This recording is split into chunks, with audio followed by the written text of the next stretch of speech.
Look, the fire projects the face from her memories. An actress upon the... The dark tides flood the sea, and our kingdom teeters on the edge. Fear not. Our queen has gone to the borderlands. She'll quell this calamity herself.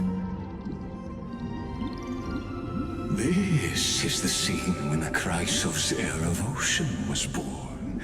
She was once of a Titankin race named Sea Sirens. At that time, Kozlada had suppressed the Black Tide's rise, but he was unable to remove Iron Tomb from its roots. The Black Tide still roiled in the depths of the world, and the kingdom of Sea Sirens was the first to face the destruction head-on. Listen, I heard Electra's voice. She's calling to us. Let's go. Her voice carries the queen's command.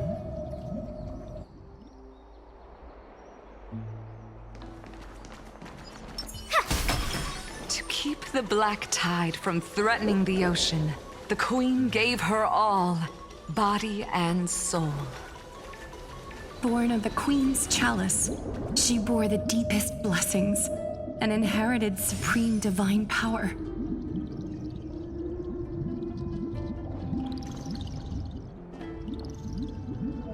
My sisters! You're finally here! Of course, Electra. Your beautiful melody drew us here. Her true name is Electra. This is a reflection of her former self, clinging to the past with aching defiance. The Queen summons us. She must be near exhaustion. The Black Tide will soon enter our borders. Then what do we do? Will our seas fall to darkness and terror as well? Don't worry. We shall lift the chalice in her stead to catch the Black Tide, and stand together to safeguard our realm and its people.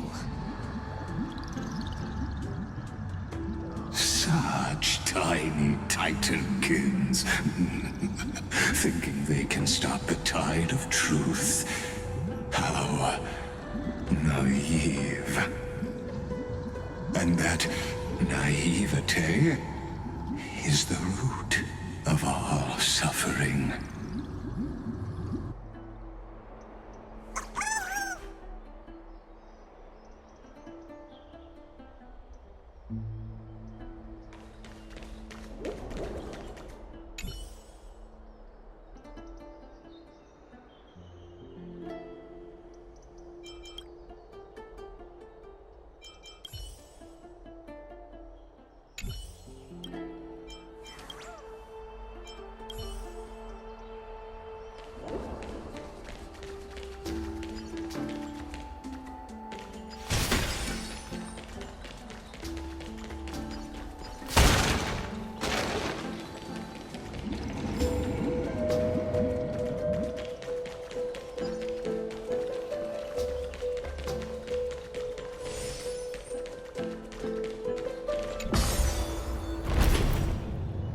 The Queen's palace lies just ahead. Even her once graceful form is now tainted and drowned in dirty mire.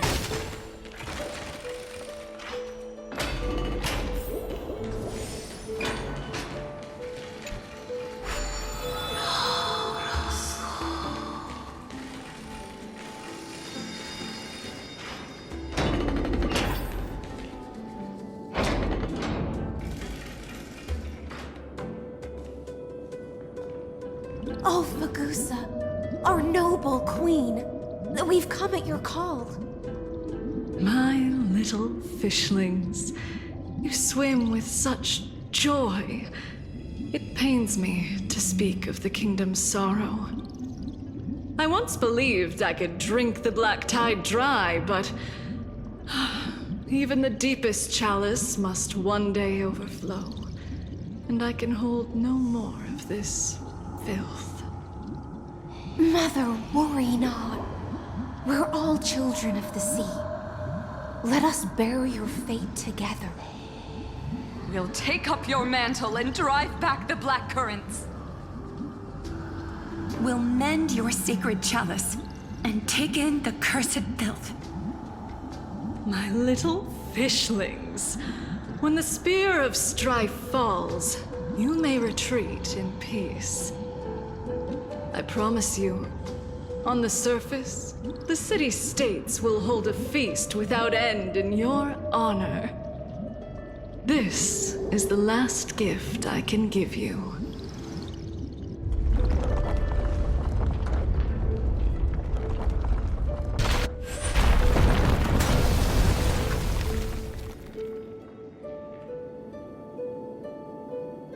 Fagusa sank into the abyss.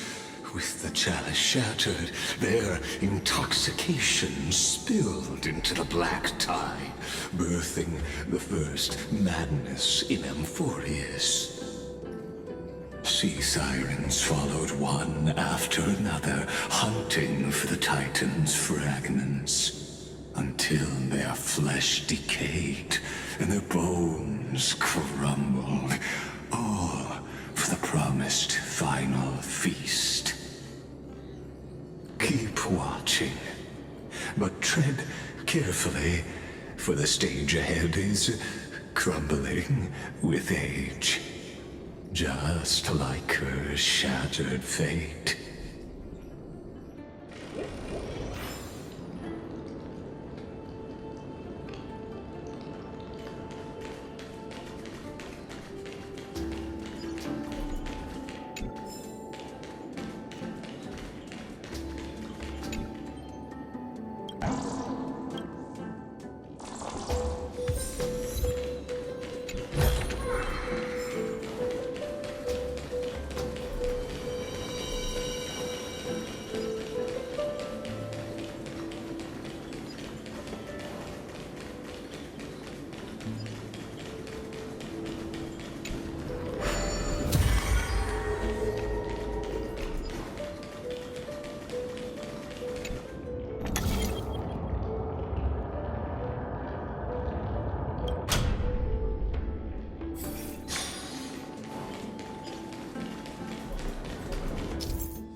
Your wisdom far surpasses even the bounds of reason's model.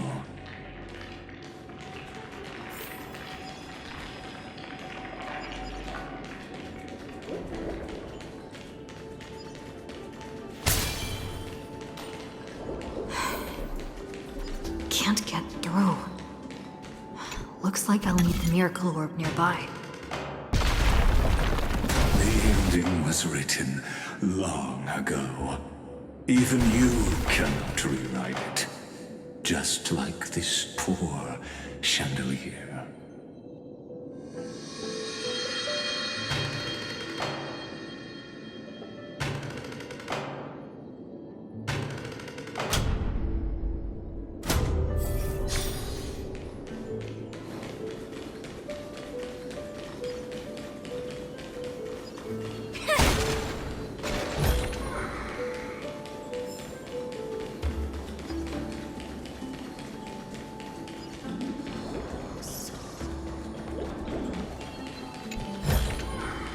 That's it.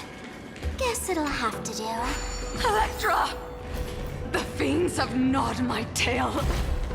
I can no longer swim to the far seas. Electra! The black sludge has soaked my fins. I can't dance with you anymore.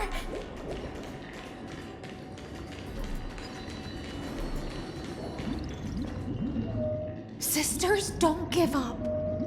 Remember the Queen's promise of a feast in the city called Styxia.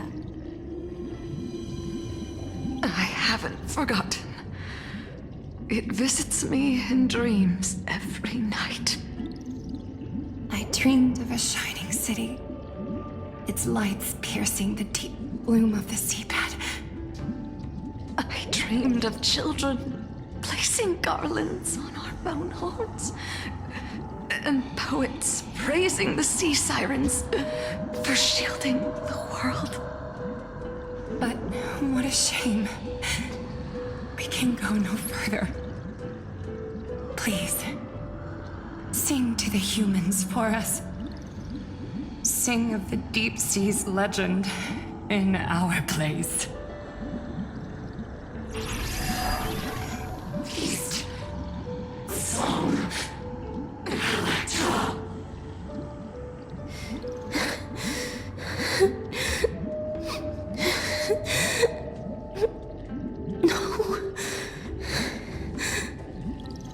The sea sirens were tainted by the destruction. Their flesh rotted away. They became the black tide creatures of this cycle. Farewell, sisters. I'll finish this last task, then return to prepare your feast. And so, only one sea siren remained among the sea floor. High sealands, swimming alone through the seas, burying her kin and searching for the fragments of the chalice of plenty. Though most of that journey was in vain, why not use the power of time to leap ahead toward the journey's end? To reach the Spirit Basin, I'll need to call upon the power of the Chrono Vessel.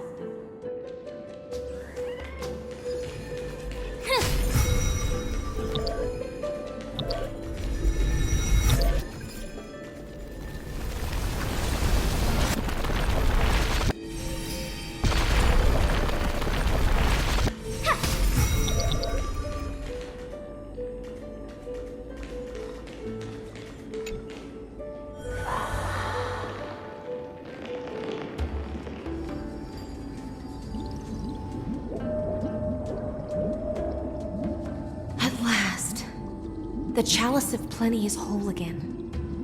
The Lance of Fury emerges from the River of Souls, and the gods reclaim their duty to hold back the black tide. I am freed from endless toil, and now walk toward the rites at Styxia. I bore my sister's dreams upon my back, took on a graceful human form, and hoped to find a grand celebration on the shore. My fins became legs, my scales became skin, and the sea foam on my body became a shimmering gown. But when I stepped onto land, there were no festivals with honey brew, nor poets plucking harps. Only silent death, drifting gently along the River of Souls. When she fulfilled her wish, she only found Styxia to have already repeated the mistakes of previous cycles and was swallowed by death. Hopes and promises are nothing but the foam of dreams. I am a sea siren, a vessel born to contain the tides. Now that my task is done, and the promise is broken, how am I to go on in a world drowned in shadow? Fagusa, my noble queen. She evaded my questions with drunken stupor. She told me a grand feast awaited me in the surface world. So I wandered lost, groping through the dark. The feast she spoke of. Where is it? Lonely Blade, I shall grant you everything you seek.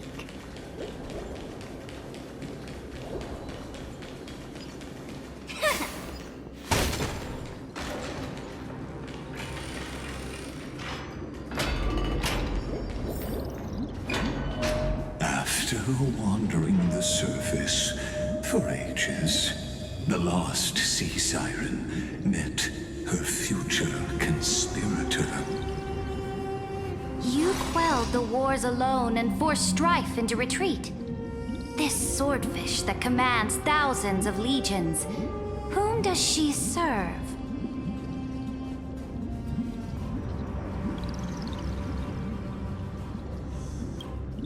Yes, Saridra, long before she became the Imperator, was already burning with ambition. Sovereign who follows prophecy. I am no one's sword.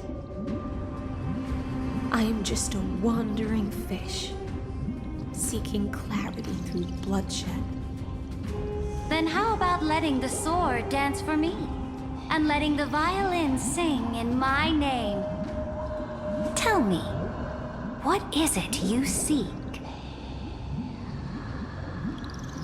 All I want is a feast where I might belong. Such a demand is trivial with the Sovereign's authority. I'll grant you a banquet worthy of conquest and comrades to toast beside you. But Knight, you must offer me your heart. My heart? Yes, a loyal heart that will generate no betrayal. You were deceived by gods and drowned in the ocean's darkness. But now, I will lead you forward and be your light. So be it, noble monarch. The law you proclaim shall govern my every breath. So be it, noble monarch.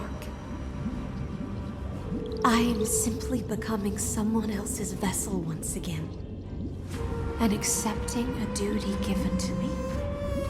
And thus, in her hollow drift, she finally found a new purpose, like sunlight piercing the deepest trench.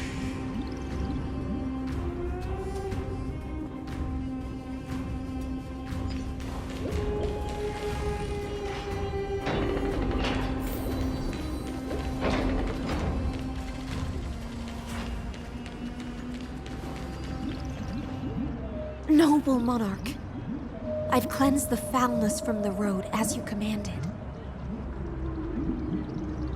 My blade, you've helped me ascend and take the crown. Ask, and you shall have your reward. What I desire is the same as before. A feast. Look, I've prepared you a grand banquet. The finest honey brew and tributes await. Fish are drawn to light by nature, for the deep sea knows only gloom. Now I found a flame. It may scald and burn, but it's the only light. Come, let us join the feast. Perhaps the path forward lies hidden among the revelry.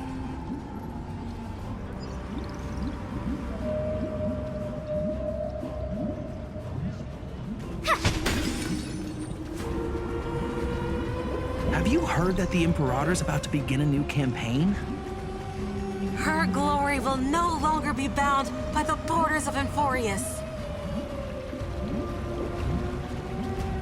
My faithful subjects, Tonight's feast is not just for the past. It's a toast to the future! Born from our golden blood is an unstoppable colossus. Our iron beast to trample the universe! Great monarch. I've heard the universe teems with great threats. Can we truly remain invincible? Fear not. Before the troops of the destruction, such rabble is no more than cosmic dust. Surely there's a planet draped in oceans out there in the stars. Once I claim it, it shall be yours to rule. And to the rest, your triumphs will not go unrewarded. I promise you a new age, free of fear. Now, raise your cups to our conquest among the Sea of Stars! Sea of Stars! Sea of Stars! Conquest among the Sea of Stars. What a grand vision. Yet, to the Siren Knight, only feasts still stir her heart. Come now, join me. Witness the end of this futile dream. Where's the way out of this illusion? Come quick! Let's celebrate together! I've saved the finest brew! Come taste it with me!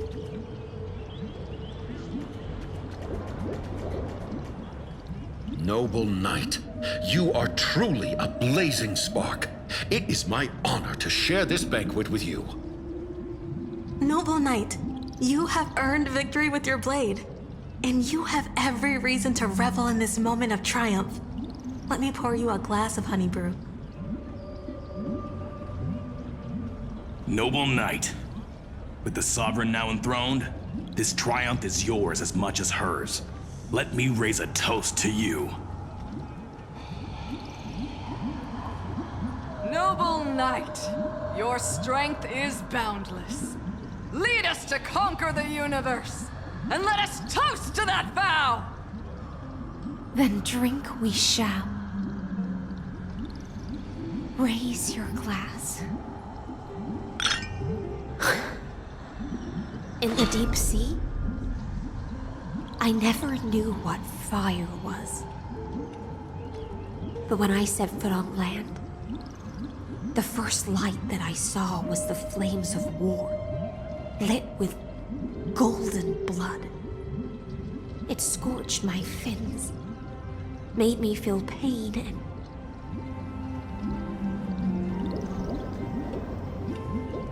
ignited an unprecedented hunger. A hunger that flickers in every hero's heart. So bright, yet so blinding.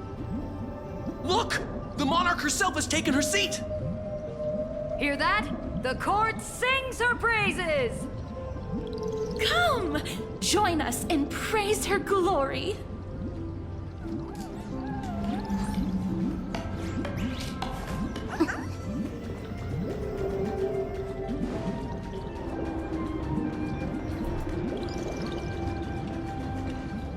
One eye of hers sees glory, the other sees corpses. And yet, she cherishes the name of glory more than fear and death. As they say, the coward died 1,000 times before his end. But the brave face death but once, which gods stand witness. On the eve of war, we sang our hymns and set our sights to sail beyond the stars. The legions will climb aboard the beast, riding it like currents across the cosmos. Planets after planets flew the flags of her crown. Realm after realm was ignited by her flames of war. As the final resistance fell silent, a vast empire rose from among the stars. And this small pond at last embraced prosperity and peace. That's how the story ends. Tell me, visitor, in this dream, did you enjoy the show?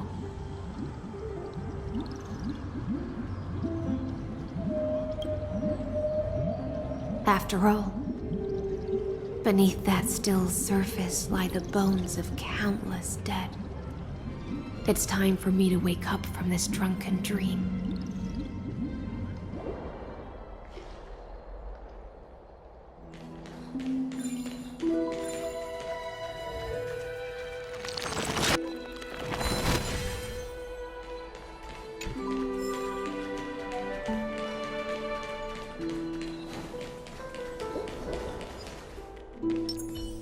Light up the dawn.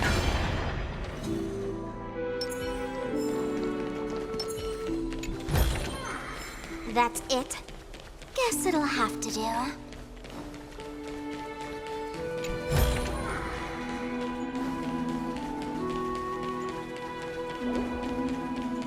The Imperator is dead! The Imperator is dead! The Imperator is dead!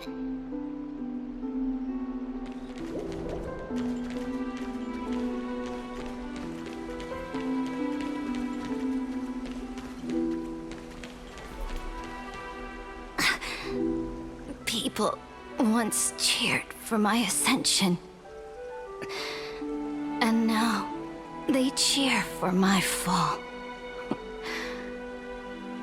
The cosmos.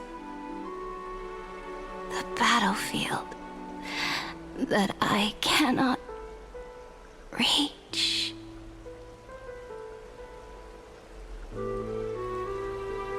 Before the Sovereign's conquest reached its end, her life and ambition had already been swallowed by the deep sea. This is the true ending. Her grand designs torn apart by the blade. Her regal robes soaked in golden blood. And the one who struck her down? The one who struck her down was her most loyal Gladius.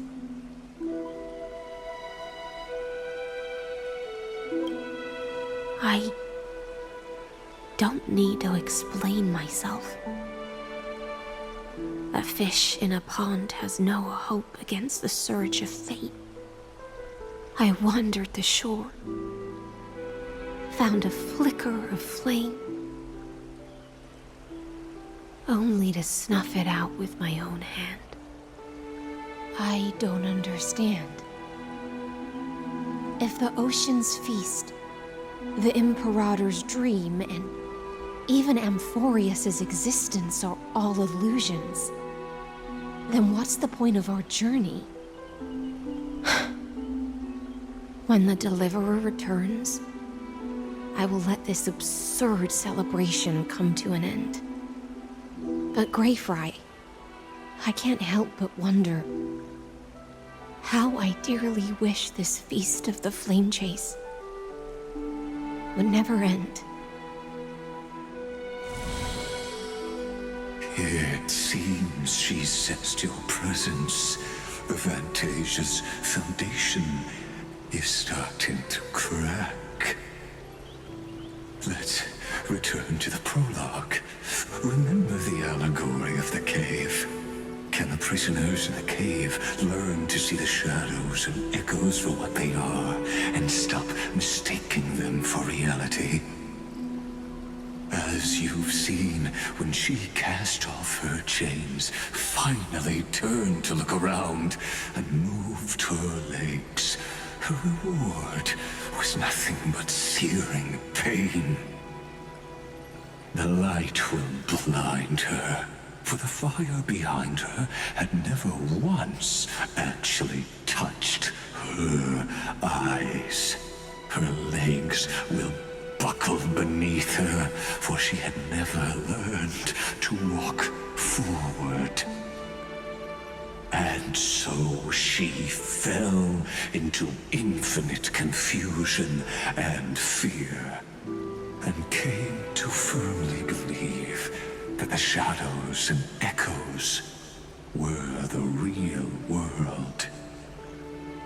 But we in the cosmos, are we truly any wiser than she was? Now, nameless one, fateless one, ask yourself this. The paths you tread, the eons you worship, everything you've trailblazed with your own hands, could it all be someone else's projected shadow? Let's leave that question till after the curtain falls. Once you've unearthed every last truth and reached the prison built for me by the demigods, I'll speak with you face to face. I, the Theoros, have walked the 30 million histories born by Kozlana. 1,000 years is a mere atom in a grain of sand to me. Amphorius, compared to the cosmos, is but that grain upon a whole beach. I swore to bring an end to the erudition. Would I really let a single grain grind down my mind? Now, please use the power of time to open the gate to the ocean's depths. Go, find the prison warden tormented by loyalty. Find her, step into the world's vortex, and once there, end everything between us. That palace reflects the heart of the demigod of ocean, intoxicated, stagnant. There, you'll witness the true beginning of the saga of deliverance. An ugly history, long buried by tides and shame. A staircase of apotheosis that the Imperator forged with the golden blood of 500 human sacrifices under the pretense of conquest. I'll wait for you at the heart of the world. But to reach the place, you must find the prison warden, lost in her stupor. Beyond this door lies the path to the vortex of Genesis.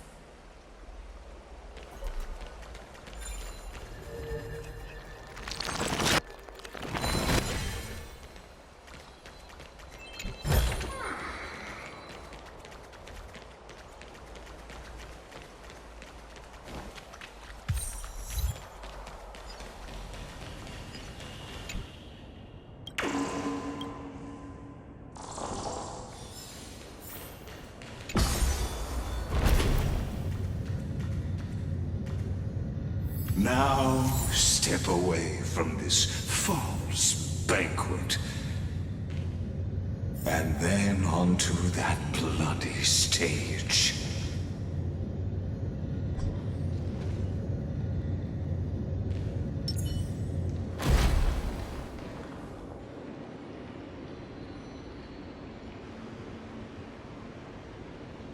The palace that worshipped the ocean, the sanctuary connected to the vortex, was also once the battlefield of the first flame chase.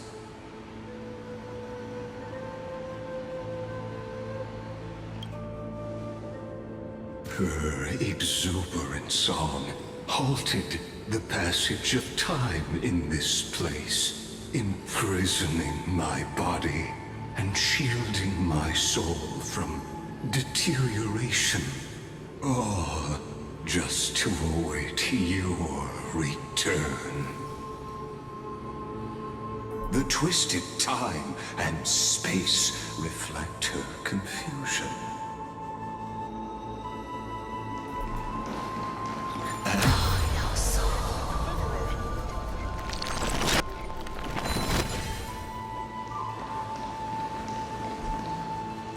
Stay away from Apollonius! This cup of honey brew. What a sweet aroma. Run, Virginia. Dux Halkalithist! We can't give up here! Love steeped in death. How delicious.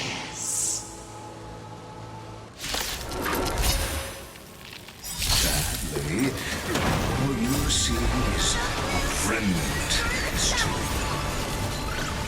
And your interference is just another equally futile echo. Destroy the skies!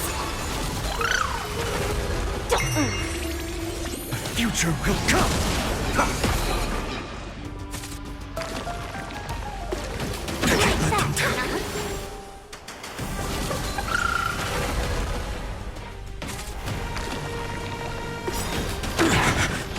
Fury of innumerable core flames consume me. Hail the new dawn!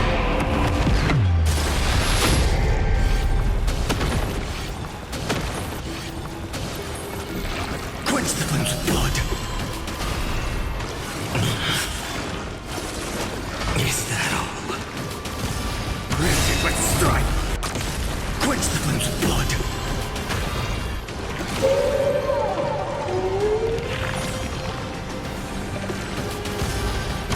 Her agony!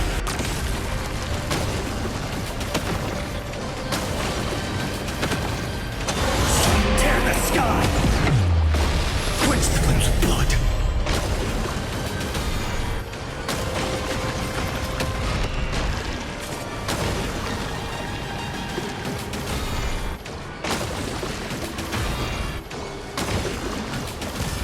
Granted with strife!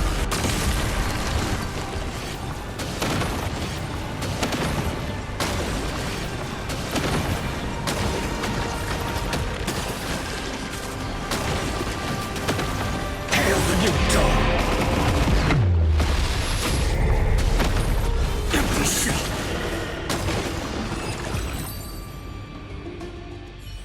Apollonius, look. I chased the enemy away. But I think I can't go any further. I'm sorry, Virginia, for letting you.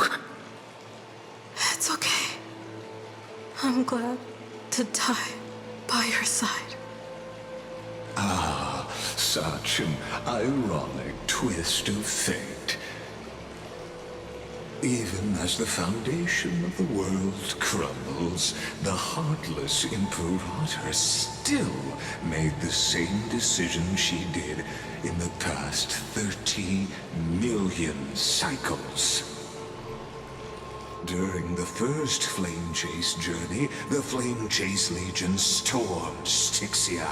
Tens of thousands of sea sirens surged from the River of Souls, crashing toward the heroes like a tidal wave. The hell before you is the recreation of that very battle. Apollonius, look. I chased the enemy away.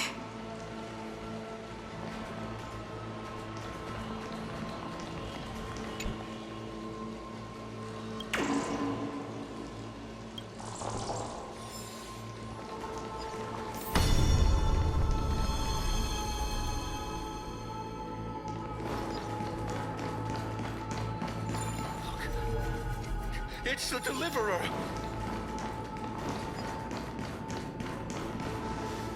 A painful past, yet hidden beneath a veil of joyful song. Ah, two discarded data clusters waiting for someone's return, it seems. Relive the history, then pass through the temple's waters and come to my side.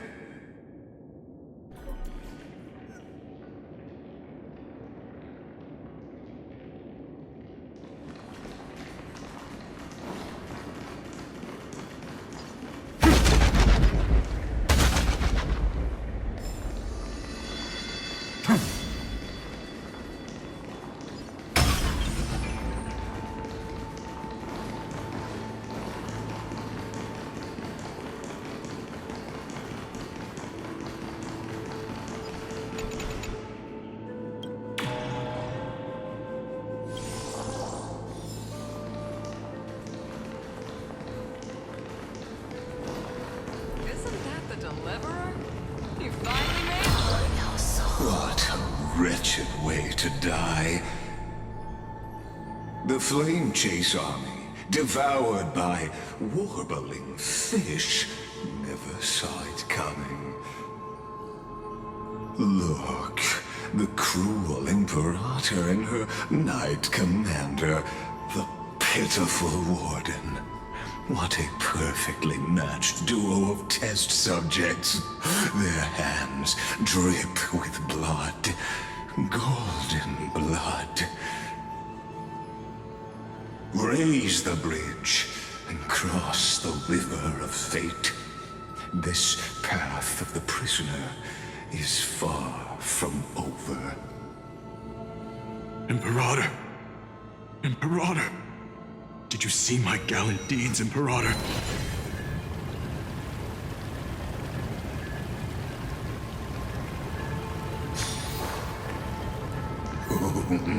A sovereign and the sword at her side.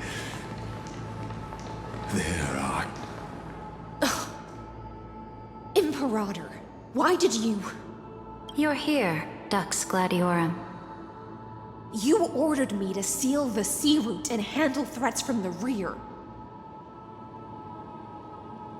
So why didn't you wait for me to return? Why send the Vanguard ahead and let them die in vain? Die in vain? No, you're wrong. Their golden blood won't be spilled for nothing. The other dukes have paved the road for me to become the god of law. The trial of law? You never spoke of this to anyone. What is...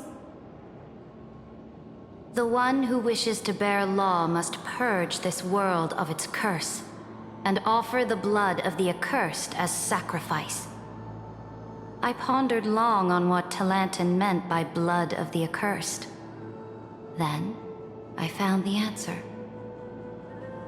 You, I, and every Chrysos heir summoned by the prophecy are the accursed ones. Just like that arrogant Theoros said, our golden blood is the agent of destruction, the antithesis of the world's fate. Dux Frigoris, Dux Brumalis, Dux Helcalethist. Their fate was sealed at that moment. Dying on a glorious campaign was the final gift I could give them.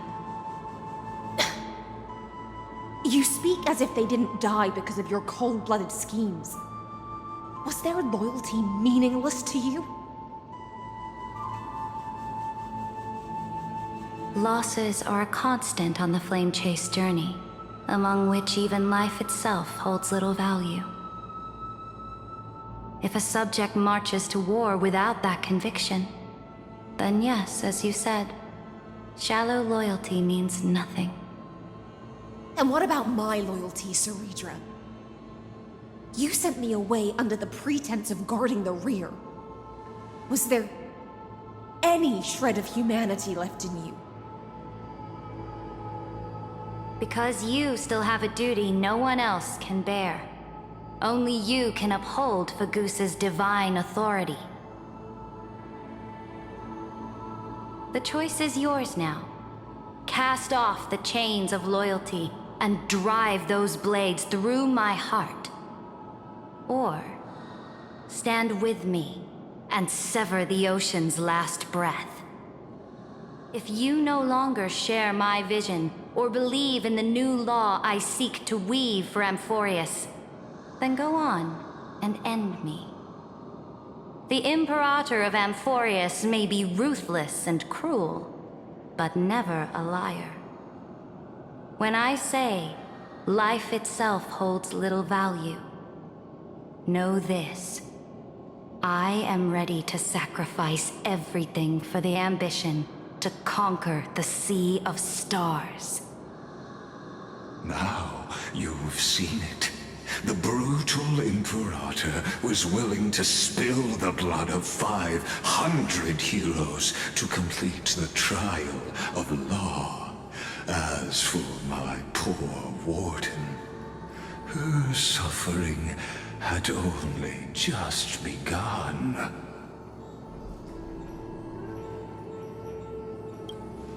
I'm no storyteller. I have no duty nor interest in filling the history you've missed. I just want you to witness the monstrous choice the Imperator made before the Chrysos Heir turned their blades against me.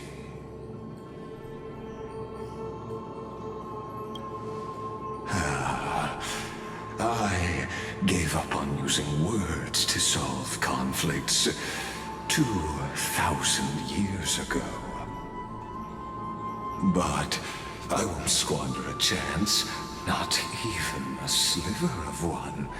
If there's even a crack in the walls of your conviction, then my victory is already assured. Now that the past is settled, let's turn the page and bring time back to the present. And dive deeper still, until we reach the very bottom of the abyss.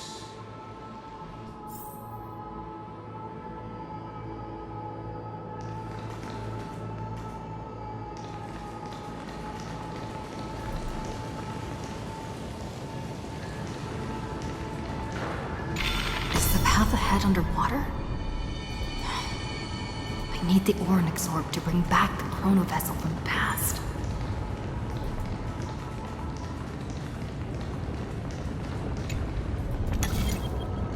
Shatter the vessel of time, and let this stagnant pool start to flow again. Just like this hidden gate leads to the vortex. Hurry now. The time of our reunion draws near, Deliverer. This hidden gate leads to the vortex. Hurry now. The time of our reunion.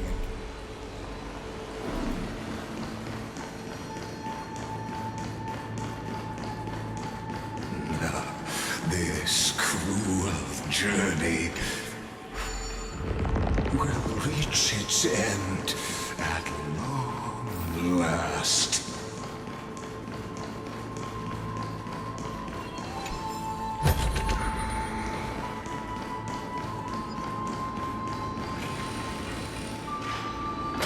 You've been silent a long while, Dux Gladiorum. Starting to doubt your decision? Save your life. The vortex of Fagusa after the trial, there's nothing left between us. So you'll stop swimming toward the stars, Dux Gladiorum? Look, a gravestone. But whose name does it bear? It was here that the prisoner, who thinks herself the prison warden, made her choice. Witness, listen, and awaken. Dux Gladiorum. I've lost count of how many times you've stood here over the past centuries. You talk too much for a prisoner like Kyrgyz. Two geniuses who defied law and all the Chrysos heirs who sacrificed themselves in this cycle worked together to chip away my strength. But they, you, can never affect my will. And as long as my will remains intact, I am free. Don't get ahead of yourself. I still have ways to chain your divine soul. Please, do surprise me. But I'd say your mission is nearly done here, isn't it? Oh, it was here you gorged out the core flame of ocean from Fagusa's body. It was here you and that Imperator both completed apotheosis, becoming pillars of Amphorius. And after that, you drove your blade into her heart, a loyal subject turned regicide, a demigod committing deicide. Or so the history books paint that tragedy. Oh, but if that's the truth, then why, after 1,000 years, are you still here, guarding the Imperator's grave? Still bound by loyalty?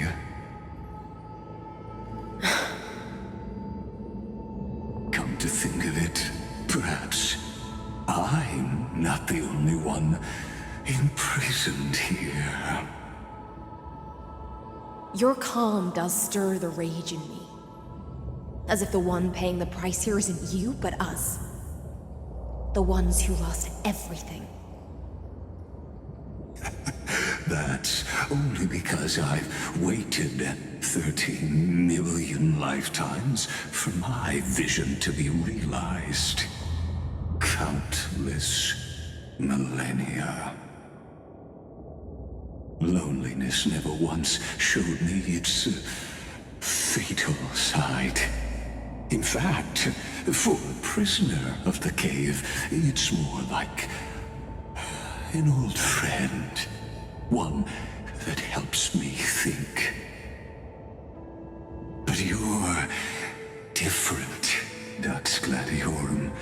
Loneliness has crept from the silent depths, sinking its claws into your mind. Bit by bit, it's peeling you apart.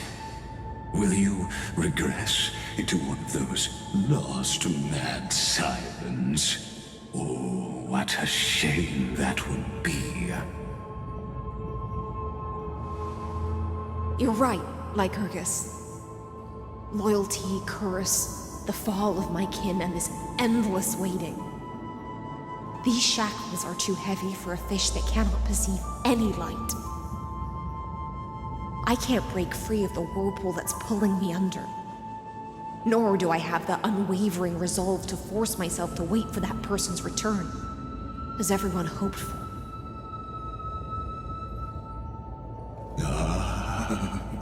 Deliverer from beyond the sky, my executioner. How much longer until she arrives here? she ever return? I don't know. And I doubt anyone does. Then, what will you do?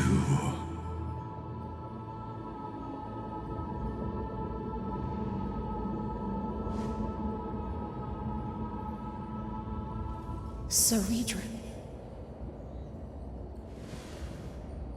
This will be the last time I carry out your decree. Ever since you took me under your banner and made me the Dux Gladiorum, my music has belonged to others. Time and time again, I use the siren's song to lure the unwary into illusions for your schemes and strategies. Now, let the siren Electra sing for herself. Let me step into an endless dream of my own making.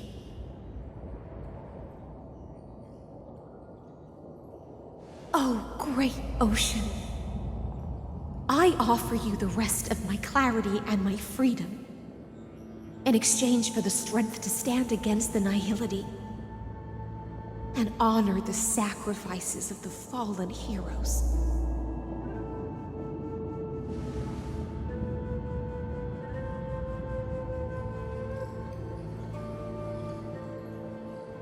Greyfry, deliverer from beyond the sky.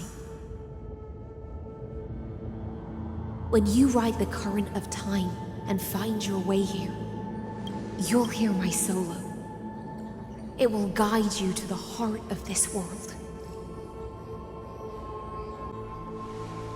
By then, I may still be lost in my self-wrought slumber, but I'll uphold my part of this long relay and guard the shackles that seal the Theoros. Do you still remember? To awaken someone from a siren's voice, you'll need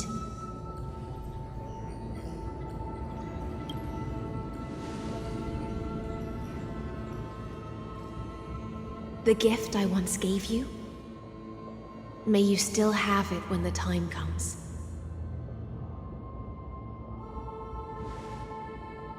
When you return, please pour that honey brew upon this grave. It holds the story of all our struggles and sacrifices. May you see it one day. The prelude Amphorius wrote for your return, carried forward through a 1,000-year relay.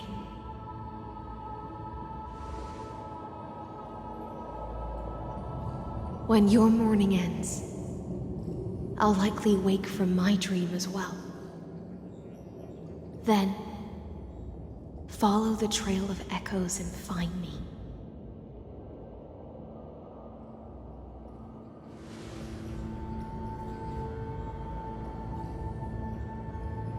And together, we'll bring judgment upon the sinner who defiled the erudition.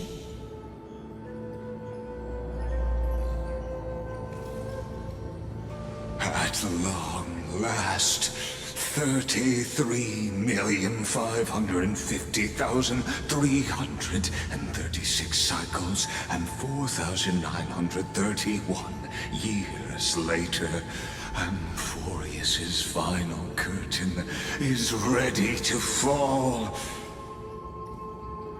The shadows within the cave gave everything.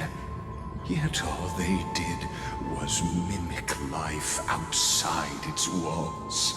A futile effort steeped in sorrow. Enough! They were no shadows. Everything they did shattered the darkness of this cave, and unearthed the core flame of Trailblaze. And now, with that core flame, I'll light the dawn of Amphorius!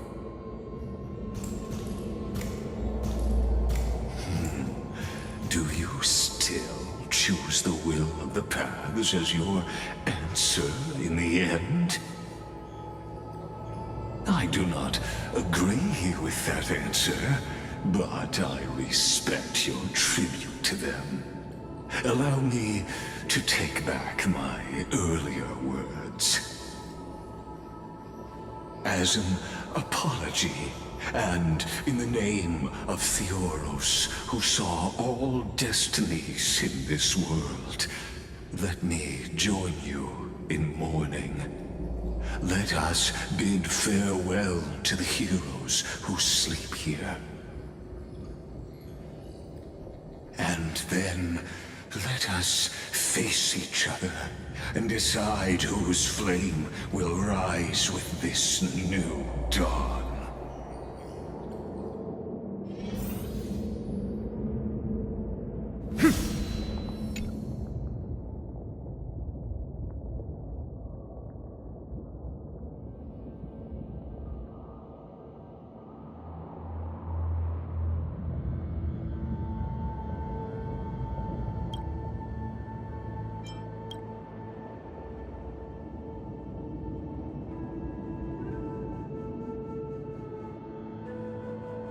To Virginia, Apollonius, Seneca, Labienus, and Saritra.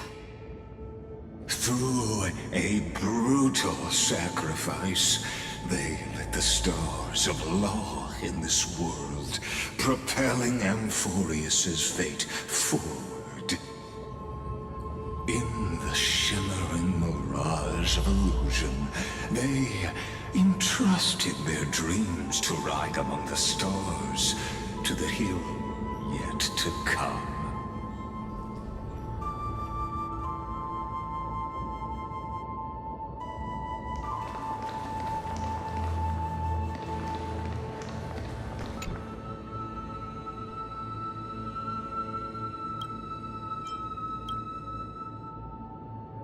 To Aglaia, Trebios, Midimos, Castorus, Anaxagoras, Cyphera, Hyacinthia. In a relay spanning 1,000 years, they stood against enemies far beyond their strength and won a bitter victory through what seemed like futile resistance. And in that same 30 million cycles, also marked by futility, they remained steadfast in fulfilling their duty to the experiment, unchanging, unwavering. Let this be the end of mourning the fallen. At last, allow me one final toast to the lost prison warden, a prisoner bound by loyalty.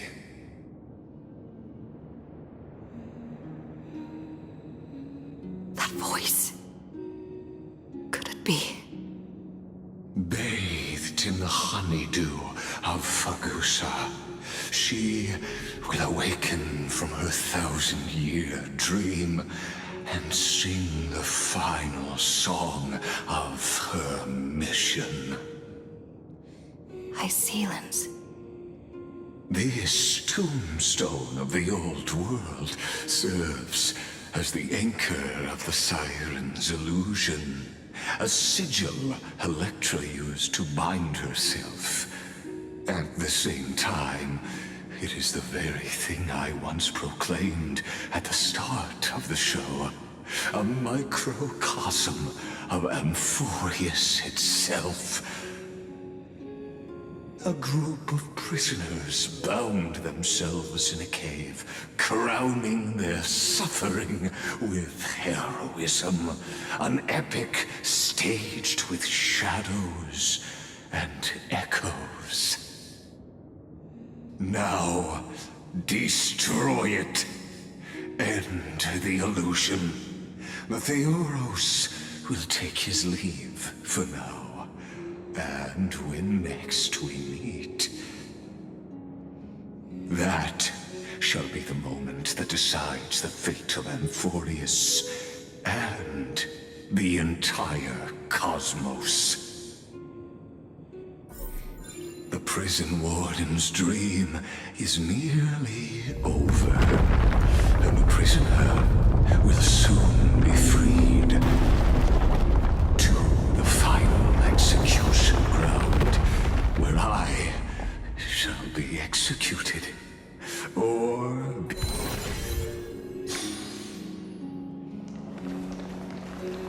This world and I shall halt here until we meet again. I've appraised it all. No fix.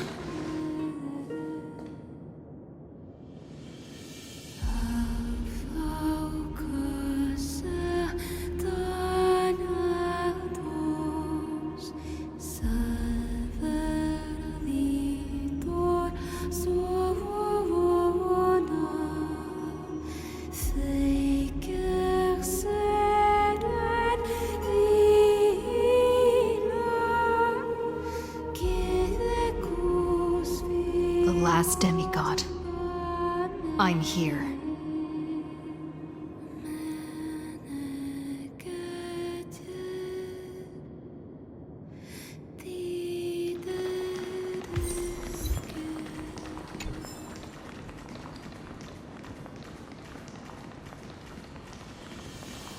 Go forth for the hopes of humankind. Go forth for the duty of deliverance. Go forth for the belief in flame chase. Go forth for the Golden Blood's glory. Go forth.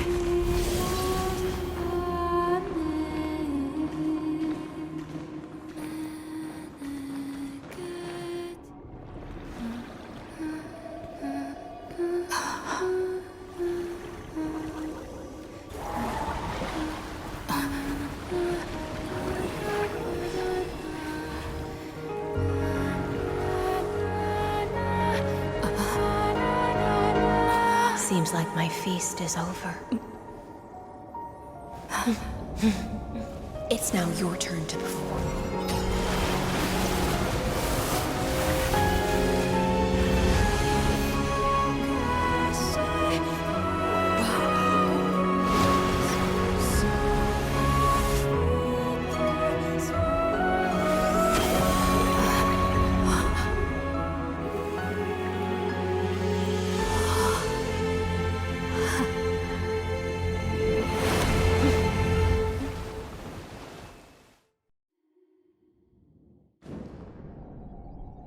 Little Grey Fry, please accept my thanks. I was the only one left after the world was destroyed, and I maintained this lonesome feast with my songs. I have prayed to that lightless sea for centuries, hoping it would reply to me. Yet the emptiness never answered. Thankfully, you arrived as promised, and everyone's wait was not in vain.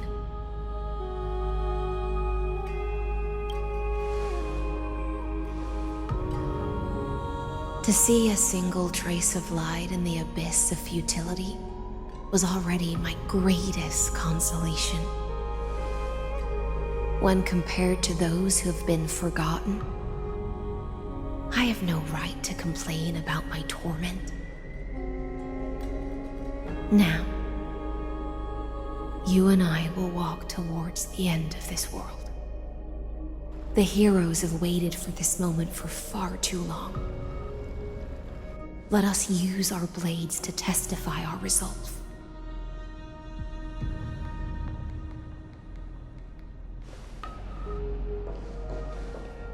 O prisoner of the seas, Theoros carrying 30 million cycles of sin, slave of erudition. Show yourself. The Deliverer has returned, and the time of your execution draws near. I see an awakened human who has mistakenly taken fallacies as truths and has returned to the cave to try to bring her friends into the sunlight she once bathed in. Alas, prisoners will always be prisoners, blind to the very chains that bind them. As the only other existence with free will in this world, I express regret toward your choice. But I shall retain your right to express yourself. After all, every actor should have a final line before they bow out.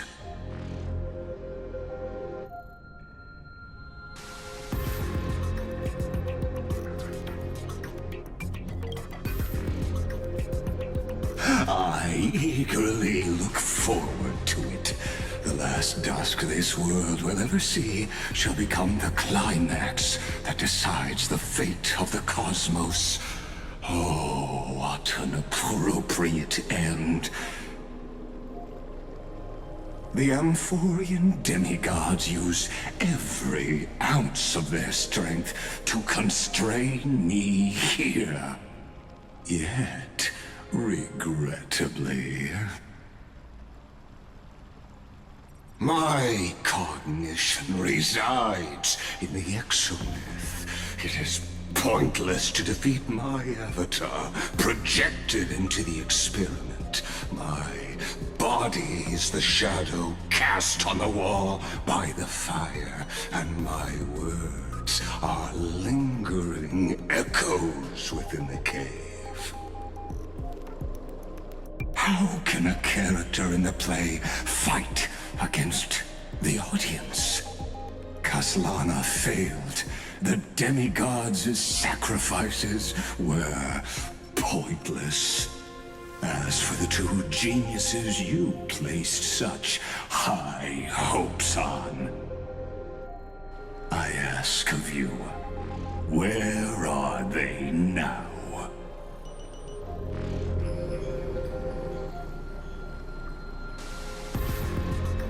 Confusion and epiphany always go hand in hand. That's particularly true for geniuses. You must be very confused about why you could not gain a straightforward victory in a world constructed by an ordinary Intellitron. An ordinary Intellitron? Cut the pretense, Senior Society member. We've torn off your meticulous mask and figured out Amphorius' true form. It's part of the primordial prototype machine, the first scepter ever created. In other words, a detached part of Noos's divine corpus. That's why it has the potential to destroy erudition. As for who would be able to control the Ionic system to rewrite knowledge,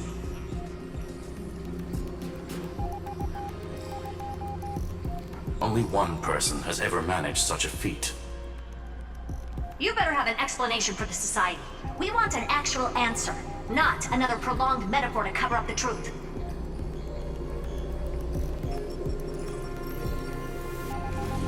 Why are you the one doing this? Answer me!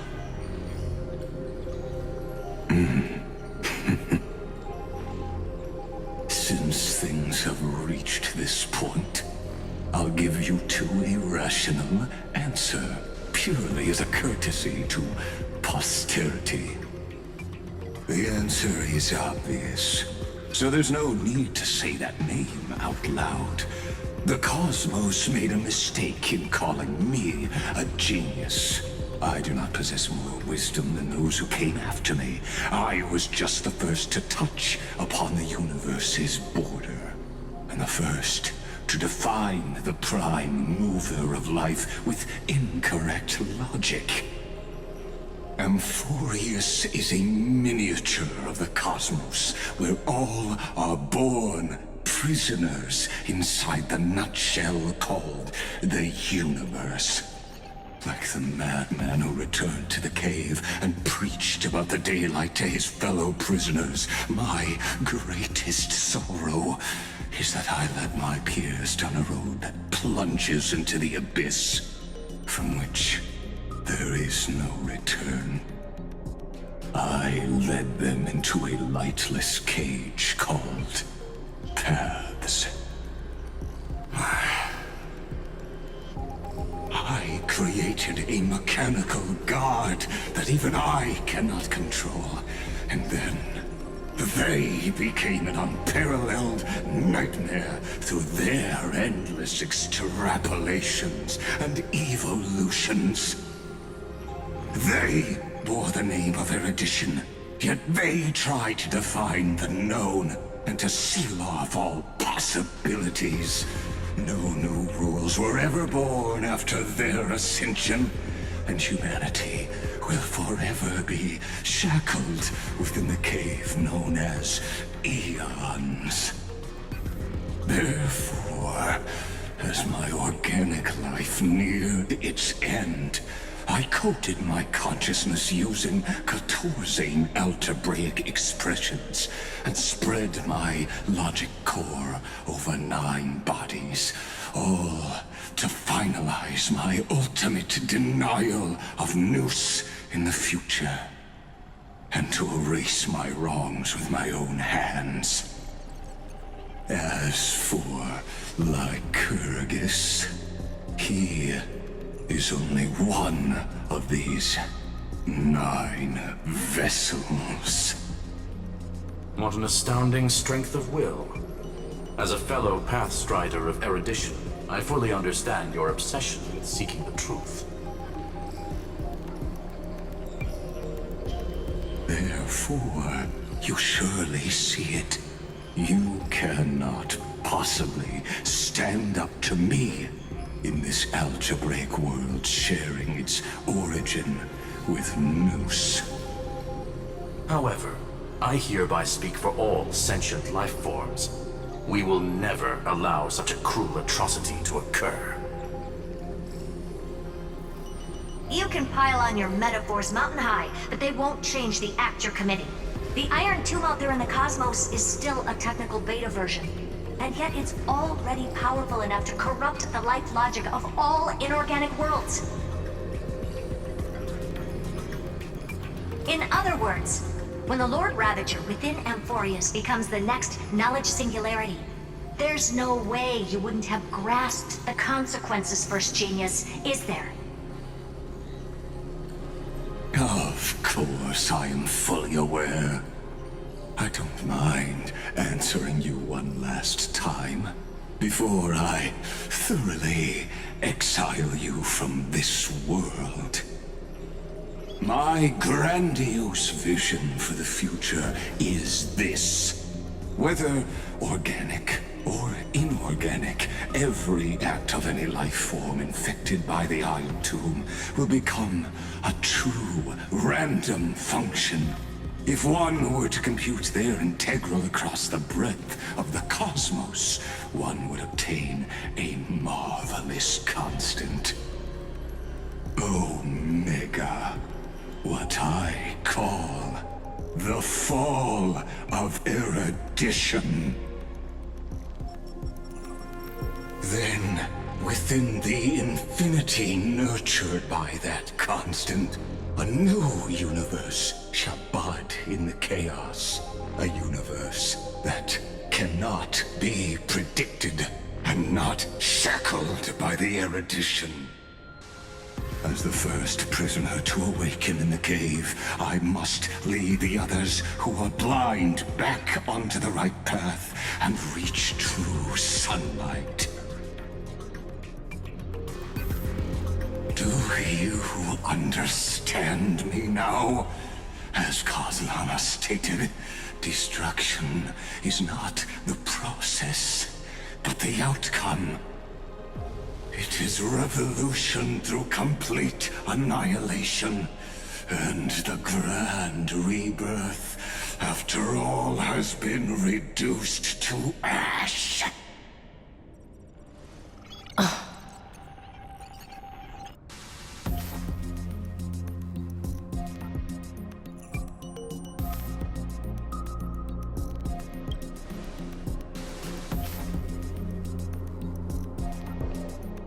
The Amphorians already answered long ago. Be it as tiny fish destined to be swallowed, or as a giant whale poised for a magnificent descent.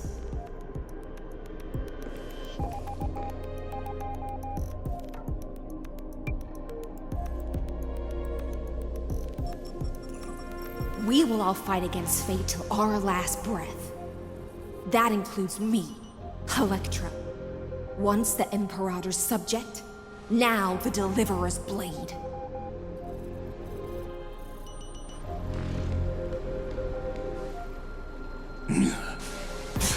Oh, such noble chivalry. Admirable.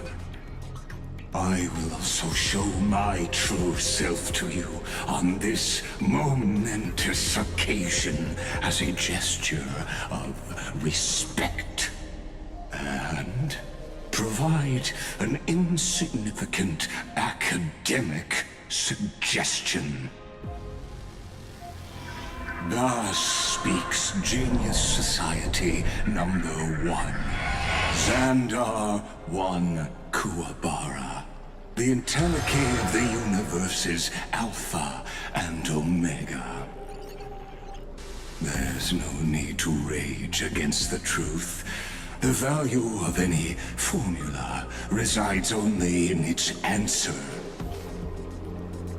As for the process of solving it, no matter how elegant, violent, solemn, or humorous, it is all utterly meaningless. As the Theoros, I will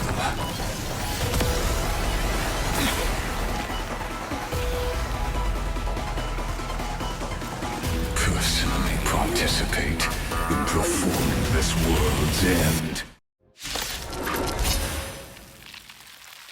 Remember this, as Gnosis Creator, I know more about the depth of knowledge than they ever will.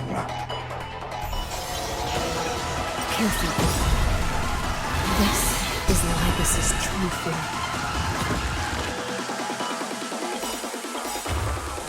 Let's play. Can you find the answer? This mortal form. Watch over you and guide you on your path. You're lost. Have some sunshine. May this faint, there's no blue to restore the skies. Feeling spiffy? No other choice but for tomorrow. Serenity is before. Future will come. The confines consume me. Hail the new dawn rises. Quench the flames of blood. Logic is not shackles.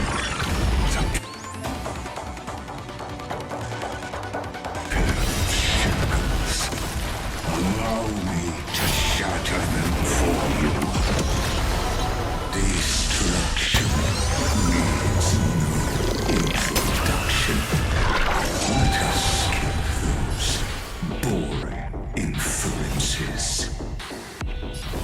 Is this the Black Tide? Indeed, but I prefer to call it a method of arguing extraordinary claims require extraordinary evidence. Erudition, destruction, or trailblaze. No, I will prove the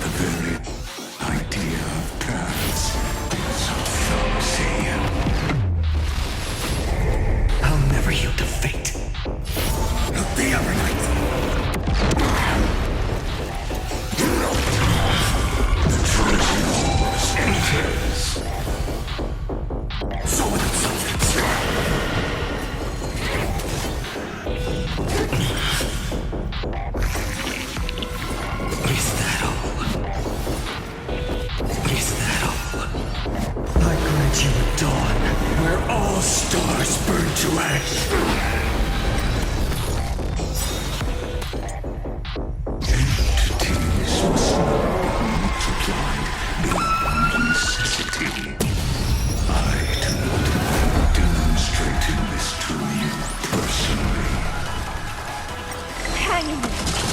I'll do my best to repel the tsunami of destruction.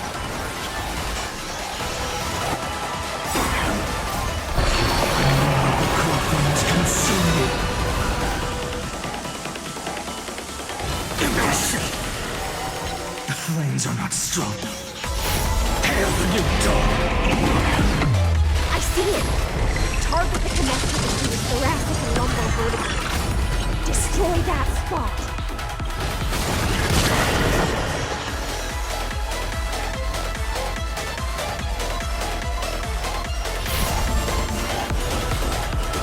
Quench the flames of blood! Emanate! Protocol! Her agony! Feel the full mounting commands! Remove abilities!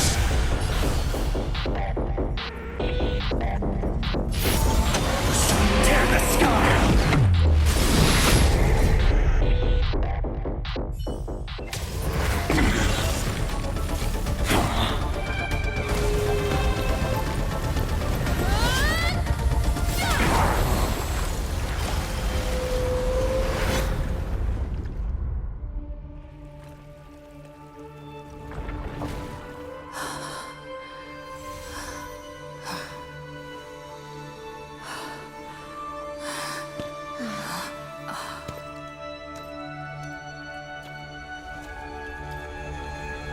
All is futile.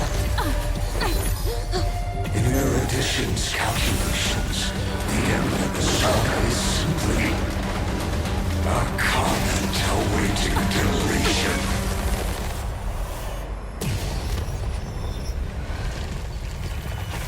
I don't like such a cold statement, okay? If numbers can decide the end of a story, then we can surely also pen a new beginning.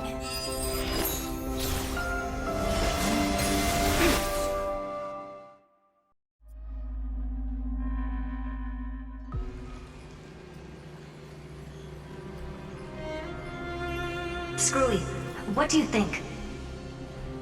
If your hypothesis of Lygus' identity is true, then even if we remove the restrictions of the Ultimate Protocol, the chances of us defeating him in a head-on battle will still remain lower than the acceptable threshold.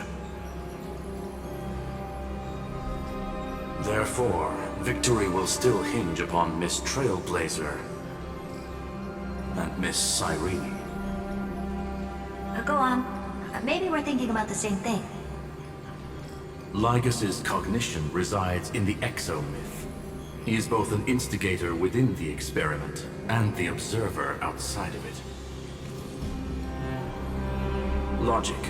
His inspiration circuit can simultaneously process the different time flows in and out of that world. That's where things get tricky. He simultaneously exists in two different timelines, where the internal clocks are wildly different. That old Intellitron's neurons have completely gotten used to that over this prolonged experiment. And that's why he holds home field advantage. You and I should be able to manage that too, if given more time. Unfortunately, there's no if, and we don't have more time. That's why we need to change our way of thinking and turn his advantage into a weakness. The key lies in memories, right? Oh? You caught on quick. You've already mentioned my friend and I, so it's an easy connection to make, no? My intuition has always been very on point. Good. Then I'll cut to the chase. Since his thinking speed far exceeds that of normal people within Amphorius, we are going to externally plant a memory into his inspiration circuit. Then, command it to loop endlessly until he gives in. Even the most flexible and sturdy inspiration circuit cannot withstand the traffic of a full-on information flood. When the amount of information exceeds his cognition filter's capacities, he will have no choice but to focus on processing this memory. That's when the parallel processing advantage he gained via Amphorius will completely destroy him. An image from a person's memory, played in real time, might only be a second for us. But for him in Amphorian time, it could be millions, or even billions of calculations. He won't be able to do anything but watch as he's locked into this prison forged by memories. Then we can entrap him in the same kind of cycle as the heroes were in, and get him to experience loneliness and pain in that endless recurrence. It's my greatest honor to be on the same page as the geniuses. That little one is still in that old Intellitron's hands and won't be able to respond to us anytime soon. But I don't think she'd refuse. So it's up to you to figure out how to execute this plan. I'm not sure how this happened, but I knew it as soon as I saw you. You are currently a mimetic entity of the Remembrance. Yes, I seem to be something you folks beyond the sky call a memo sprite. But that's fine by me. It suits me perfectly. I can serve as the vessel of memories, and do my part for the final battle. But before that, we have to tell you. The path characteristic you exhibit is very special. There's no way you're just a simple memo sprite. However, I'm sure about one thing. You are a mimetic entity born in Amphorius. Yet you only awakened with the little one's arrival and only matured as she embarked on the path of remembrance. That means your existence is completely attached to her memories. If there ever comes a day when she forgets about you for even a few seconds, or loses her last connection with Amphorius, then you must be prepared for the worst. You will disappear in the memory zone, utterly gone, without even a single line of data to remember you by. But that's already happened, hasn't it? No wonder I've always had a weird hunch. But that also means I was right in thinking. As long as my friend and I are together, we can do anything.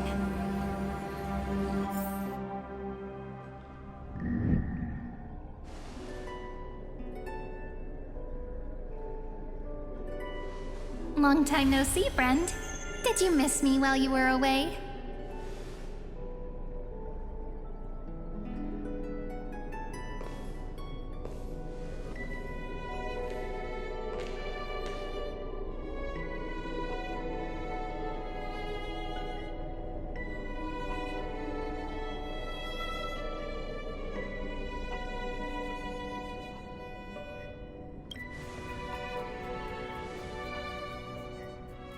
Yep, 1,000 years was such a long time. And everyone in Amphorius was waiting for the Deliverer's return. You probably already knew about the genius's plans for that memory. I had to hide really well in a corner in time so Lygus wouldn't find me, and wait for the right opportunity.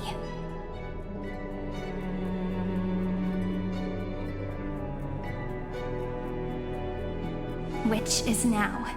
The moment when his manifestation in this world is destroyed, and his twin timelines are intersecting.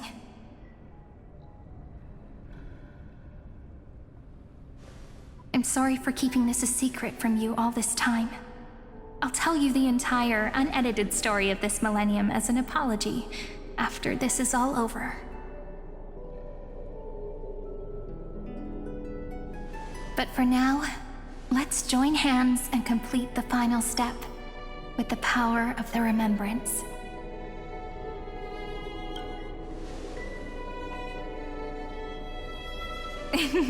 Yep. By the way, Speaking of joining hands,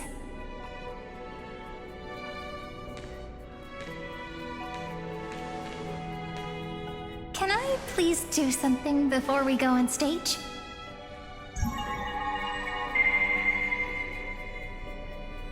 Remember the joke we made back at the Grove?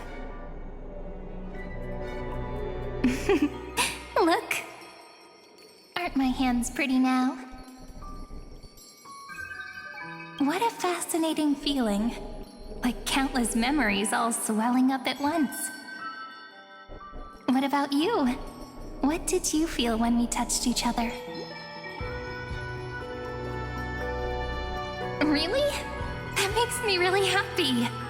If memories can move people, then it must have been a happy memory, right? Now, please remember what you're feeling right now. Write it down in your heart and keep it there. Memories you want to treasure will never fade away. Even if immersed in the long river of time, these memories will still leave traces of their existence. So, if the view in your memory ever grows fuzzy, just reach out and touch it. It's like reading bedtime stories together at night. It wipes away the chill of passing time, sharpens the outline of memory, and restores its power to nourish the spirit. Now, I'll carry this power with me, and for a little while, I must part from you, as I step into the long cycles of this world. Give me your blessings, friend. Then, let that bright future be, as we have written. Then, I'll leave it to you.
Plays are like this. Once you're on the stage, it's hard to return to the audience. Welcome to our story. How does it feel?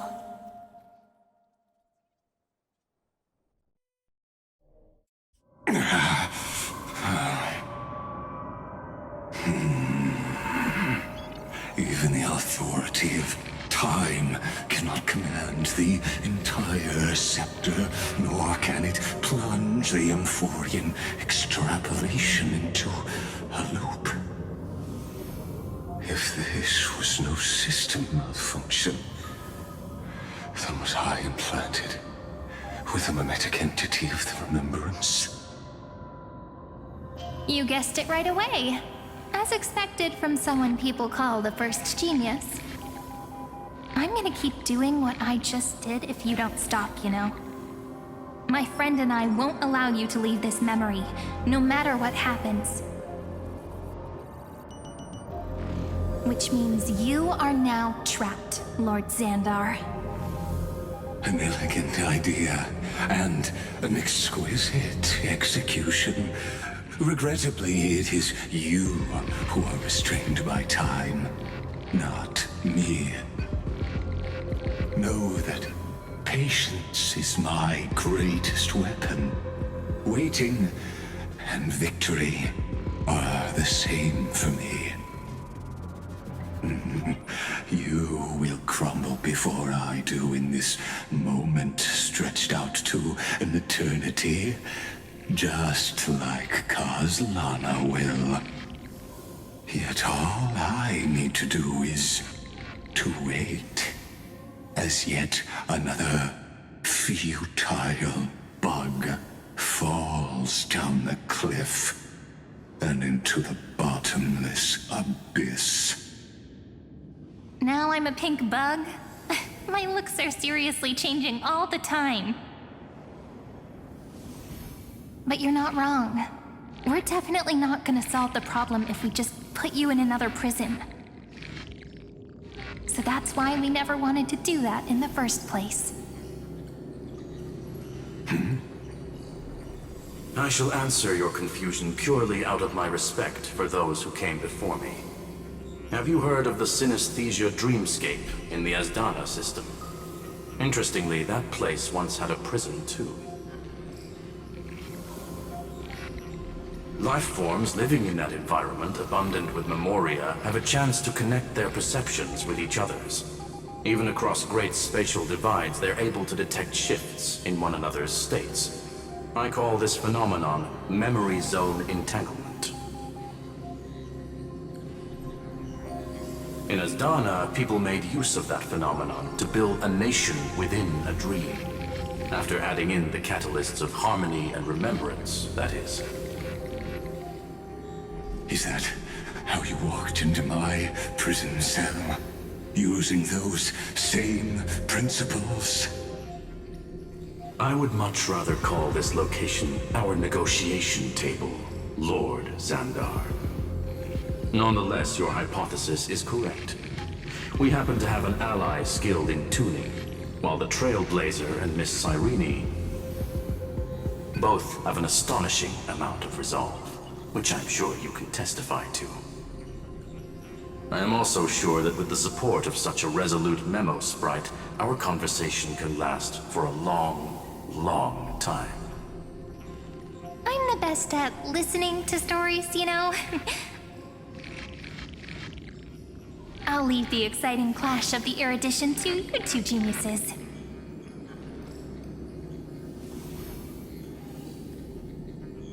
A brainstorm? I like it. And it's 2 against 1? Well, I like it even more. Let's talk, Xandar. Take a guess. How much do you reckon we can dig out of your brain before the next second? And how many ways can we find to deal with you?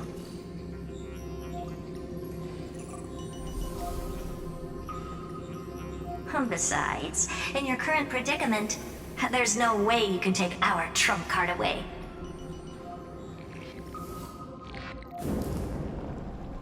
Go, little one. Go. Overturn the Era Nova. Lycurgus disappeared? It seems you had conducted a secret hunt in the depths that even I cannot reach. In that case, go. Swim onward and give this campaign a fitting end. I shall send you off with my song, Grey Fry. May this song penetrate time and become the prelude to the new world.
Gladiorum, you have completed your duty. A new dawn is about to rise. Why not swim towards it?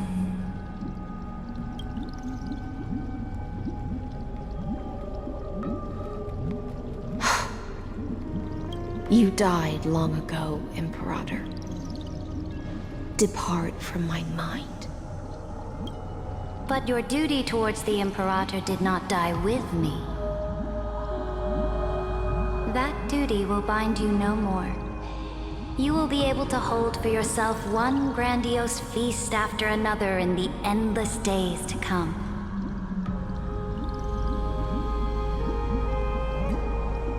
So go.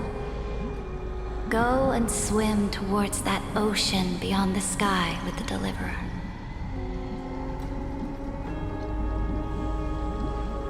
Is this? A page out of that sidekick's book. I commanded her to gift this page to you when everything finally reaches the end. What's on this page? Memories. Lifelike memories. That sidekick found me after the bloody feast 1,000 years ago and showed me her diary. I saw within that notebook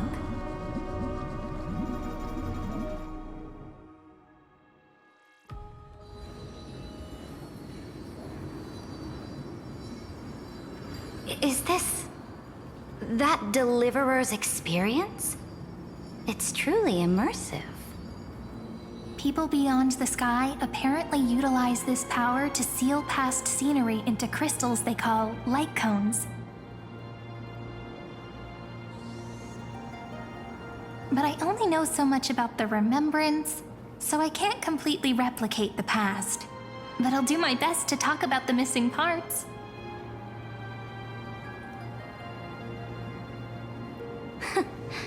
I'm all ears.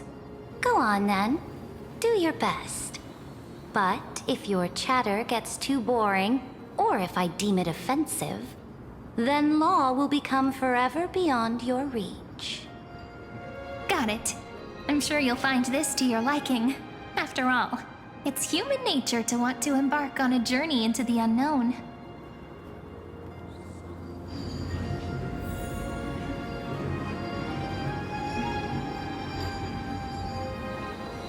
A direct offensive, or crush them from the flanks.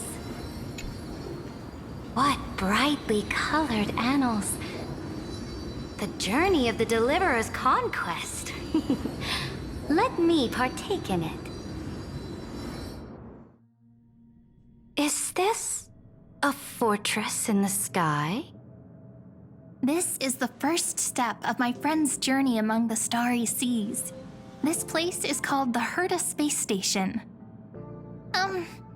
Just think of it as a supersized grove of Epiphany.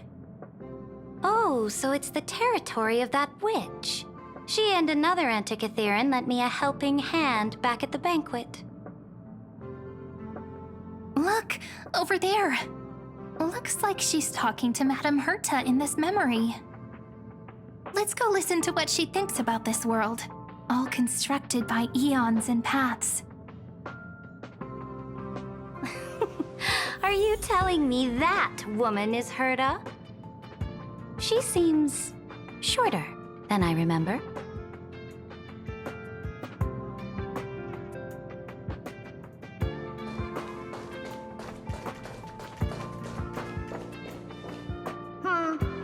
Pretty nice space station, huh? But just wait. After a couple more stops on the Astral Express, you'll see sights that'll make this place look ordinary. Oh, the cosmos is so vast that the unknowns far outnumber the knowns. But none of them will end up being anything amazing. The farther you go, the more you'll understand what I mean. So do your best with the nameless. Break a leg! And remember to send an update or two to Asta when you've got some downtime.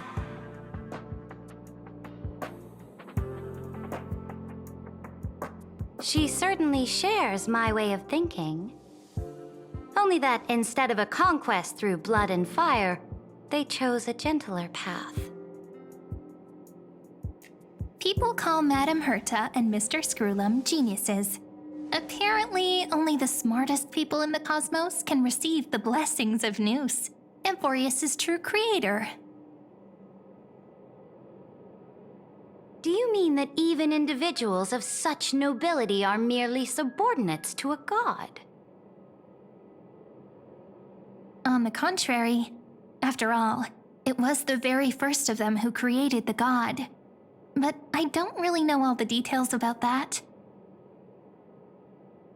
You might be able to ask Madame Herta herself when you get the chance.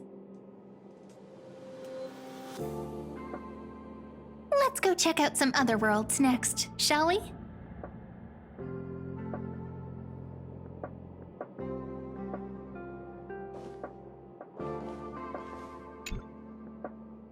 This next stop on the journey has a lot of similarities to Amphorius.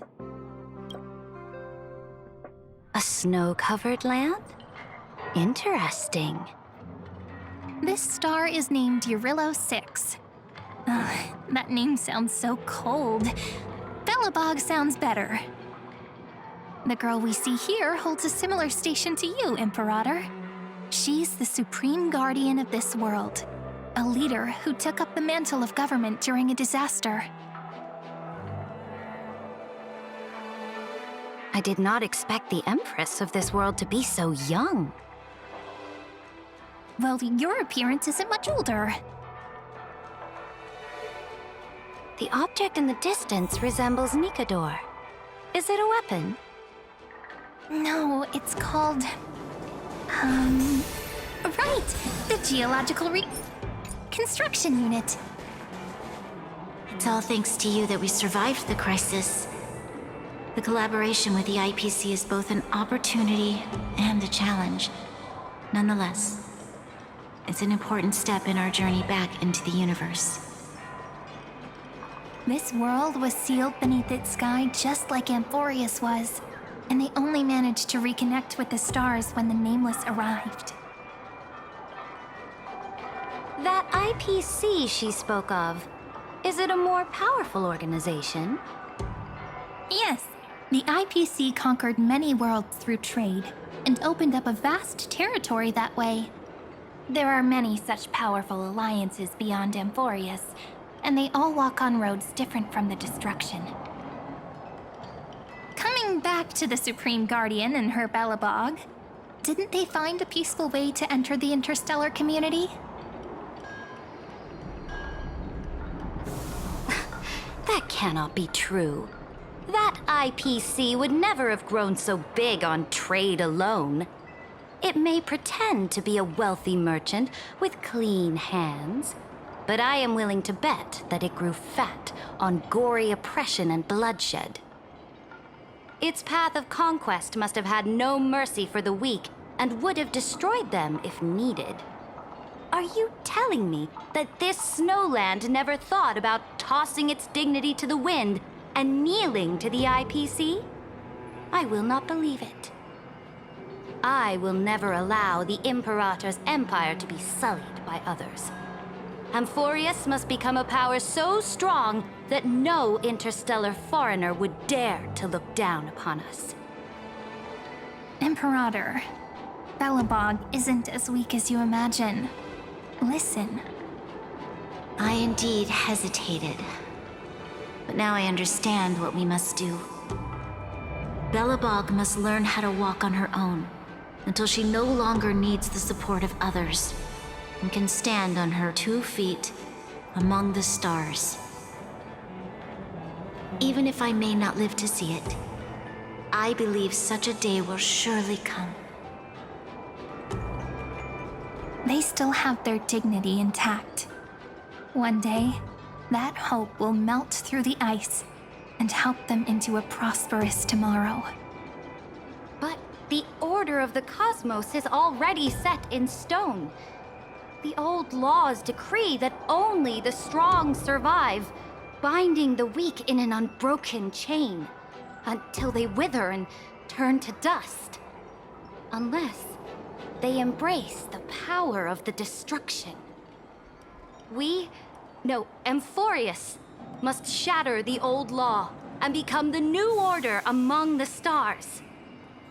Speaking of the Order, another one of my friend's companions may be able to enlighten you further on that. Let's go to the next page.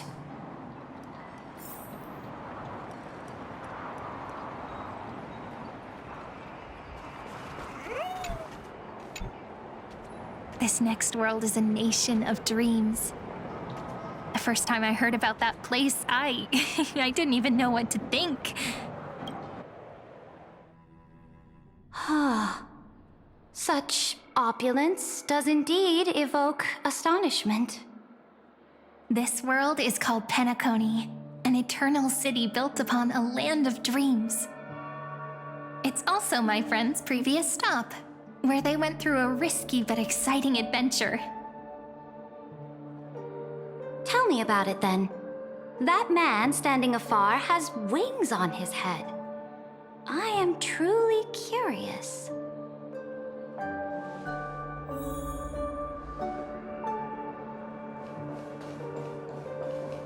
I wish to gaze upon the views of the Reverie Hotel one more time. I'll be just a traveler when I come back here again. And perhaps, through a traveler's eyes, even the things I once knew so well will feel strangely different. Penacony is a land of the harmony, where all dreams and hopes merge and combine. It believes in unrestrained freedom, and that's how it lost itself in shallow delights. Then, this young man before you chose to rewrite its laws, using the power of the Order, hoping to shape a dream-bound paradise of perfect happiness.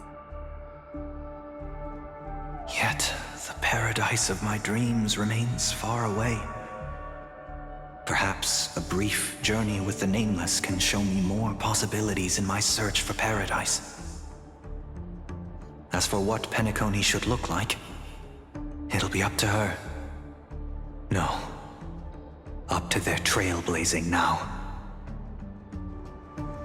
It sounds like this ideal kingdom is no more. That's right. The people chose to wake up at the end. You can't see tomorrow when drowning in sweet dreams. This individual's law acknowledged only gods and constructs, leaving no space for humanity. And yet, the fact that he could accept defeat and resume his journey shows a rare self-awareness and clarity of mind. You are also very self-aware, Imperator. Then you must know that the world promised by the destruction also has no place for humanity. I am indeed very aware of Lycurgus's honeyed words of deceit. I have seen enough. Take me back.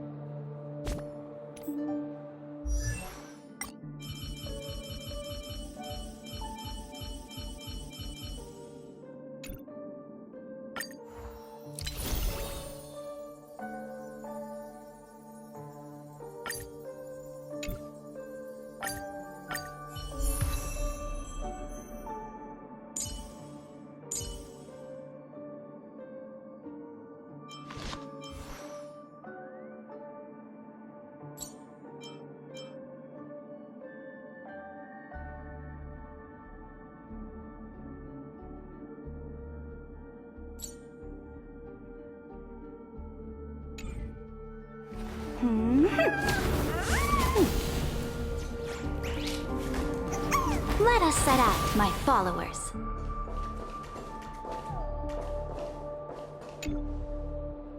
Then let's wrap up this trip down memory lane with one last scene. This absolute wonder. Isn't it pretty? That's our Amphorius. Our world flows and meanders in this endless band of light. Though we were born from the designs of the gods and are not yet truly alive, the Chrysos heirs of Amphorius still chose to stand against fate and carved a legend no different from that of humankind. Will you really renounce the heroes in this world's previous 30 million cycles, Imperator? Including even yourself? Will you bow to brutal destiny and allow that puppet master named the destruction to have their wish? I know what you want to do, sidekick. You want to use that deliverer's memories to influence me and tilt the scales of law toward her and the two geniuses. You really saw right through me, Imperator. How can one rule an empire if one is incapable of understanding people's minds?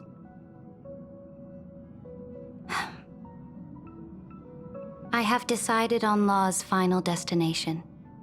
However, before I move my next chess piece, before we go on, tell me this, sidekick.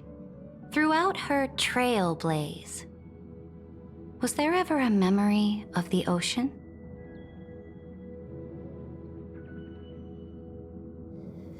The ocean. My cradle. My home.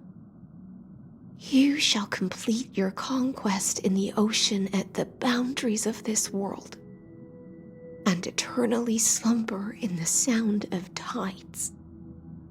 You shall eternally slumber in the sound of tides, and complete your conquest in the ocean at the boundaries of this world. Our prophecies aligned as flawlessly as a sea snake circling upon itself. An elegant loop, like a joyful hymn, like the circulating ocean current, like our two fates, like Amphorius itself.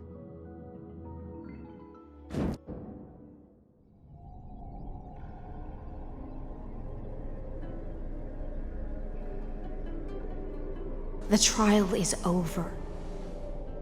So tell me, who will own the divine authority of law? I won't give it to anyone. What? I am the law. Why should I give my imperial crown to any other? Both the Deliverer and the Theoros came from beyond the sky. They have no right to interfere with the lands I conquered with my own two hands. The law of Amphorius shall be determined by Amphorius's master. What exactly did you see in the trial? Everything. I saw everything regarding the rules of this world's operation. I saw the laws of extrapolation that Theoros spoke of. I saw the ultimate protocol. As long as I offer a sacrifice of equal weight, I can rewrite the laws of this world according to my will. I can turn good into evil, ugliness into beauty, and weakness into strength.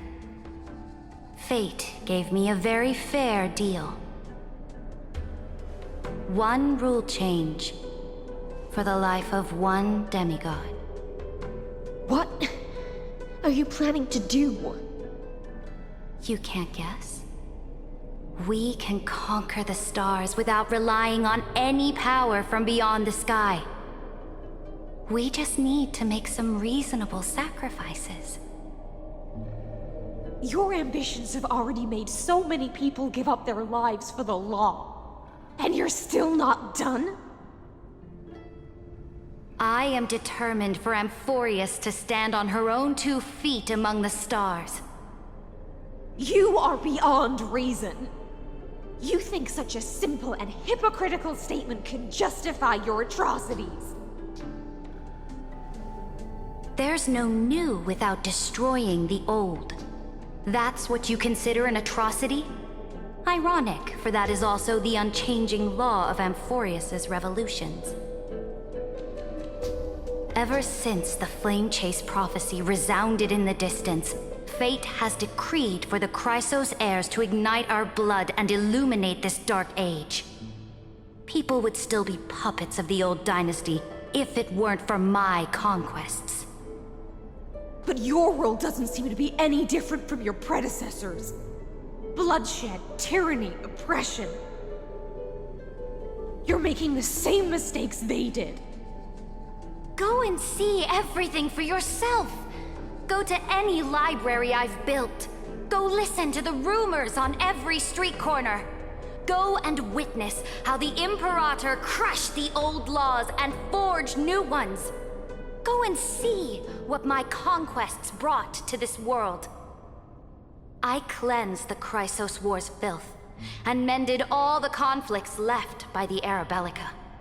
I restored Akima's might and allowed mortals and Chrysos heirs to face each other as equals in the Council. I punished all sins and rewarded all achievements. I smashed Talantin's shackles, united humankind to save themselves, and started the Flame Chase era. That's what the Imperator has done in her glorious life. So now, hearken to my final words. History will eventually forget Saridra, but it will never forget the Imperator's people or the Flame Chase era she began. Final words?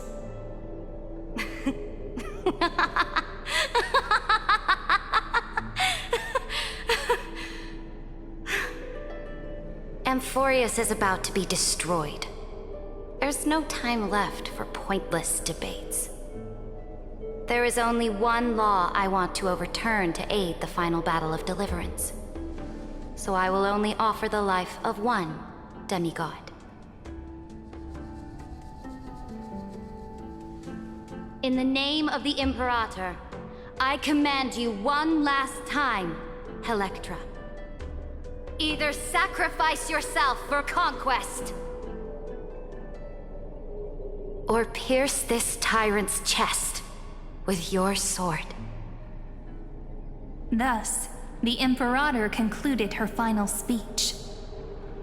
At the end of her life, at the last moment before she stepped onto the altar, she gave her most loyal subject the choice to decide fate, just as she promised her compatriots before her very first campaign. My blood flows in you now. Heroic compatriots, follow me, and we'll seize fate's reins! The Imperator fell. Some say that the Dux Gladiorum turned traitor and killed her liege. Some say that she imprisoned the tyrant in a shallow pond of water, then left. Which meant the Imperator had to kill herself to rewrite the law. There are countless stories about her death. All we can be sure of is when the knight left the vortex, the Imperator was still mumbling about their past conquests together. The beginning and the end of her existence. Imperator, wait! How could someone of your status come to the front lines? Let me be the flag bearer! The troops defending the pass to the west of the grove, have they surrendered? They ran as quickly as they could when they heard your name. The Golden Cocoon Pass is now in the First Legion's hands. Good. What about the Delosian militia? The 3rd Legion set fire to the mountains and flattened everything west of the basin. They just need a few more days. That is enough. We cannot afford to miss an opportunity for victory. Lastly, how many Ladonian cannons are left? They are no more. The 2nd and 4th Legions have destroyed them all. Very good. They now have no way out, no reinforcements, and no artillery support. We will be able to liberate the Grove of Epiphany in the blink of an eye. We will launch the final charge 1 quint after the curtain fall hour tomorrow. Remember, as long as the Alliance's flag still flies on my shoulders, you must keep moving forward. Take no prisoners among the enemy's soldiers. All sages who resist are to be captured and tried according to martial law. And do not destroy any books. Now go! Notify the entire army! Understood! Those who are resolved to die, we salute you. Reporting in. The Mountain Dwellers are resisting fiercely, and the legendary Mountain Breaker has personally engaged in battle. Their formations are nigh impenetrable. Then cease our frontal assault. Send scouts to all legions and tell them to retreat into the Tritos Plains before the parting hour.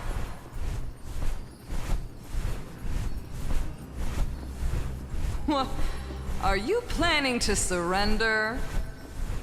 It's a strategic change of plans. The seismic walking dragon is enough for that battlefield.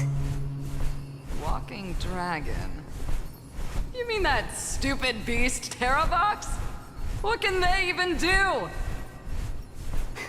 Stupid? No. They are the wisest of all of Giorio's creations. Only they can perceive the currents of time. Let them deal with their earthly brethren. We will advance and take the lead in defeating what remains of our enemy.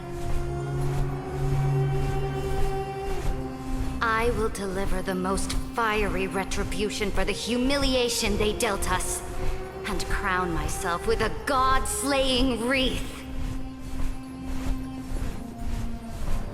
Understood. I'll see to it.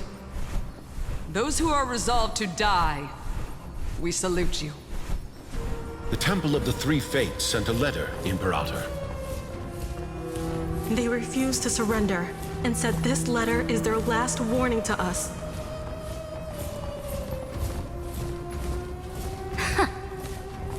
Tell the commanding officers not to launch any attacks unless they receive the Imperator's handwritten approval. Disobedience will be punished by death. What are you doing? The priests of the Three Fates aren't soldiers, but politicians. Do not mistakenly believe they don't have a plan. These dying pests will wring out every idea from their brains, all for short-sighted gain. They are much shrewder than we are. I am inferior to them in that regard. They also have the prophecy to wield as a weapon, something I am not blessed with. Launching an unplanned attack will only disadvantage us, as all of Emphorius will judge our actions. Which means I will be heading to the battlefield myself, just as I have always done. This time, however, I will go alone. I will conduct secret negotiations to ensure fate is on our side. Understood. The legions will make their preparations. Those who are resolved to die, we salute you. Why are we not allowed to march out with the army, Imperator? This will be a long voyage with no return. Those of you who bear the prophecy cannot come with me. Why are you personally leading this battle if it's doomed to fail? The Flame Chase journey cannot be without a leader. That is correct. The Empire will be without a head when the Imperator falls. But remember, as long as you seize the right opportunities, even a chaotic game will remain winnable. My departure will create a long staircase for you. You will understand what I mean when news of my death reaches your ears. Saridra, is our journey about to be over? Destroy the old laws and forge new ones. My conquest has reached its limits within the borders of Amphorius. Since the prophecy already decreed that the Imperator would never conquer the stars as she wished, I will bow out here and try no more. More Chrysos heirs bearing divine authority will be born, and many more heroes will arise. Will they demand peace or war? Will they resist tyranny or become the next Imperator? I do not care. The children of the future will decide for themselves. Do not mourn for me. Anyone can kill the Imperator, but the only one who can truly destroy her is Saridra. At the end, I faithfully recorded the most important battles in the Imperator's life. Her conquest was about to be completed at this point in the story. However, for some reason, a memory suddenly entered my mind just as I was about to put down my pen. It was a journey on a fantastical train.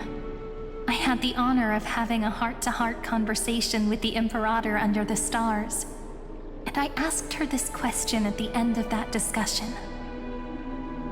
How do you want history to remember you? As a hero who gave up her life for the flame chase? Or as a tyrant? She answered so quickly, as if she had made up her mind long ago. I would rather be forgotten than be defined.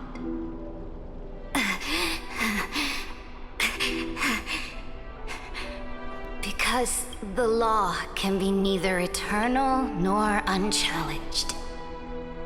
And only humanity can pen laws into history's pages.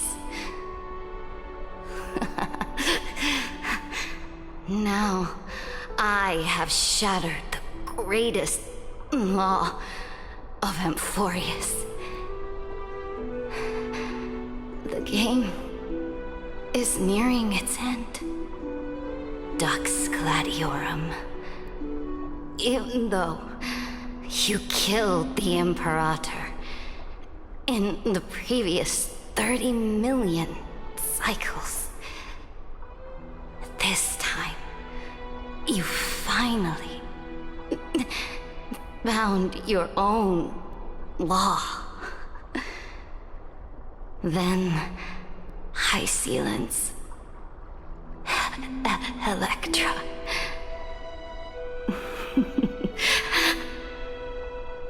I will ask someone to deliver the prophecy's ocean at the boundaries of this world to you. Will you choose to swim into that ocean? I do not care. Do not care.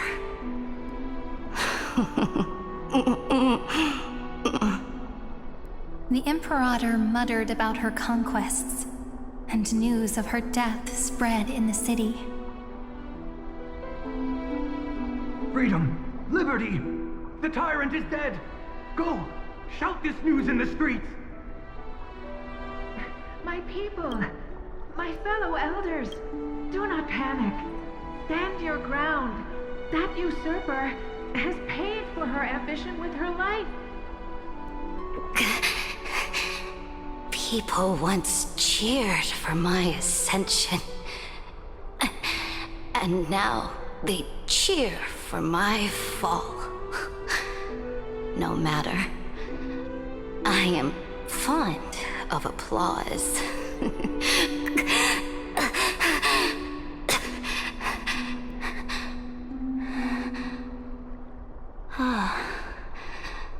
I see the cosmos, the battlefield that I cannot reach.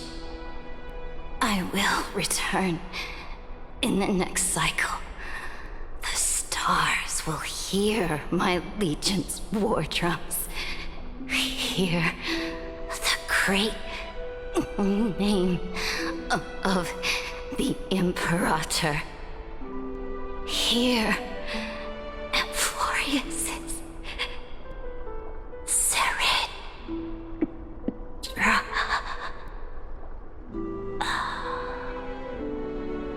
To this day, we do not know which rule the Imperator overwrote at the cost of her life.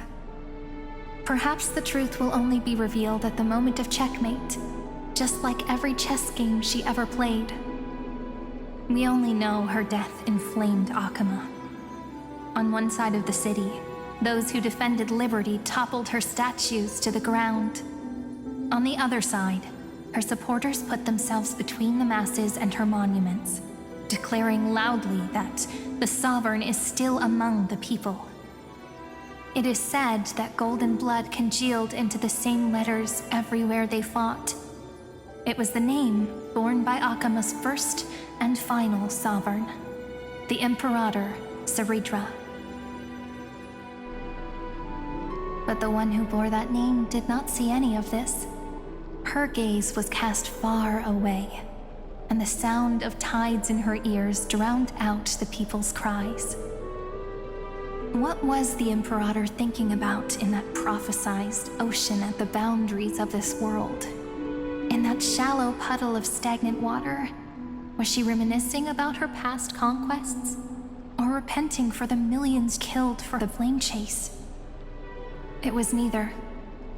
The Imperator only saw how the surface of the water gleamed like that crude chessboard, dissected by light and shadow in the afternoon when her teacher played against her for the first time. Look at this chessboard. What do the pieces look like? They are strangely beautiful. They look like the stars in the night sky ablaze.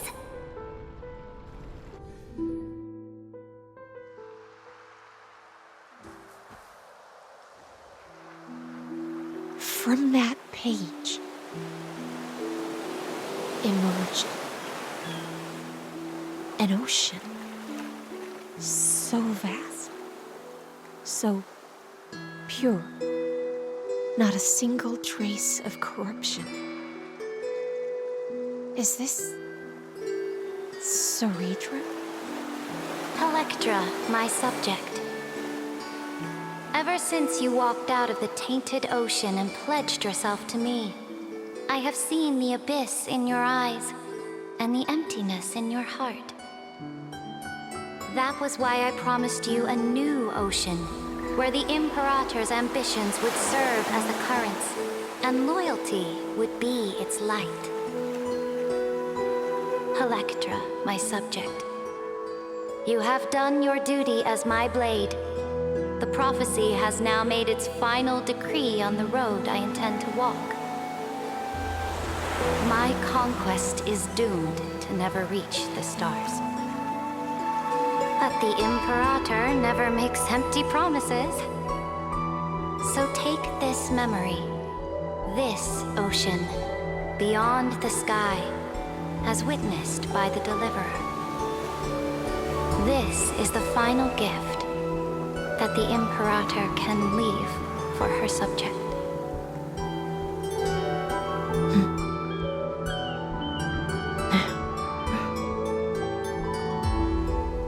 When I was still a fish in the ocean, I always felt so genuine swimming through the waters. But once I stepped onto land, I found myself caught in a play. Every land dweller wore a mask in their life. So I, too, donned a costume and tried to find my role in this show. I became your blade in war and the violin strings at banquets. Do you still not get it? I do not long for the oceanic depths of my homeland, nor do I crave the swelling seas beyond the sky. Perhaps even I don't know what I want. I still don't know where I should swim to even at the end. But I know one thing right now. A fish is simply a fish. And she can never leave the ocean she's in. But whether under the ocean or on land, we two prisoners who can never escape this cave can still look outside the cave and see the stars. I have to admit, the 12-factor simulation of life in this experiment has far exceeded my expectations. Make your choice then, Senior Society member. Do you want to keep walking down the wrong path and be remembered for your incorrect conclusions? Or do you want to return to the audience's seat and give yourself, Amphorius, and the entire cosmos a more fitting end? I must refuse.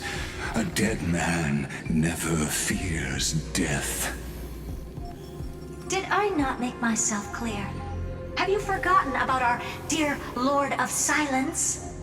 You wouldn't want her to consider your 8 other clones as cancers within the erudition and chop them all up, would you?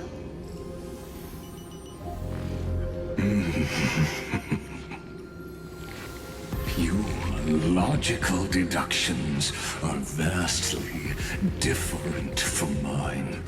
Therefore, allow me to provide one more academic recommendation. Listen, my peers. Why don't you look beyond this world? Just as the Chrysos heirs did. Re-evaluate your calculations and take into account all enemies in the upcoming war among the eons. Amphorius is not a place where 3 paths entangle, but where 3 paths fight to the death. You used Memoria to resist me, but did you not consider the possibility that the Remembrance and their children might have taken this opportunity to join the fray as well?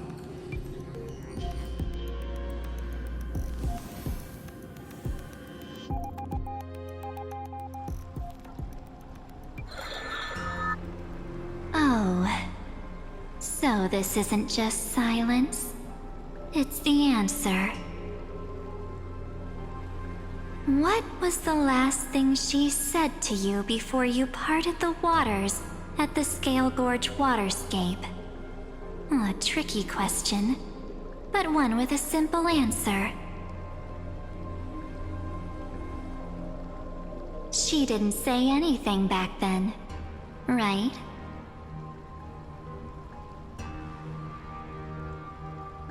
That's correct.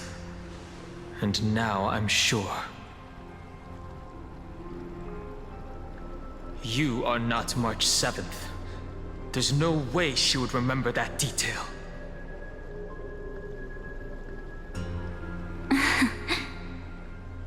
I'll only warn you once. Leave her body. Now. How impulsive. That's not like you at all. Why don't you calm down and think about another possibility? I didn't take over March 7th's body. Rather, it's March 7th who regained my memories.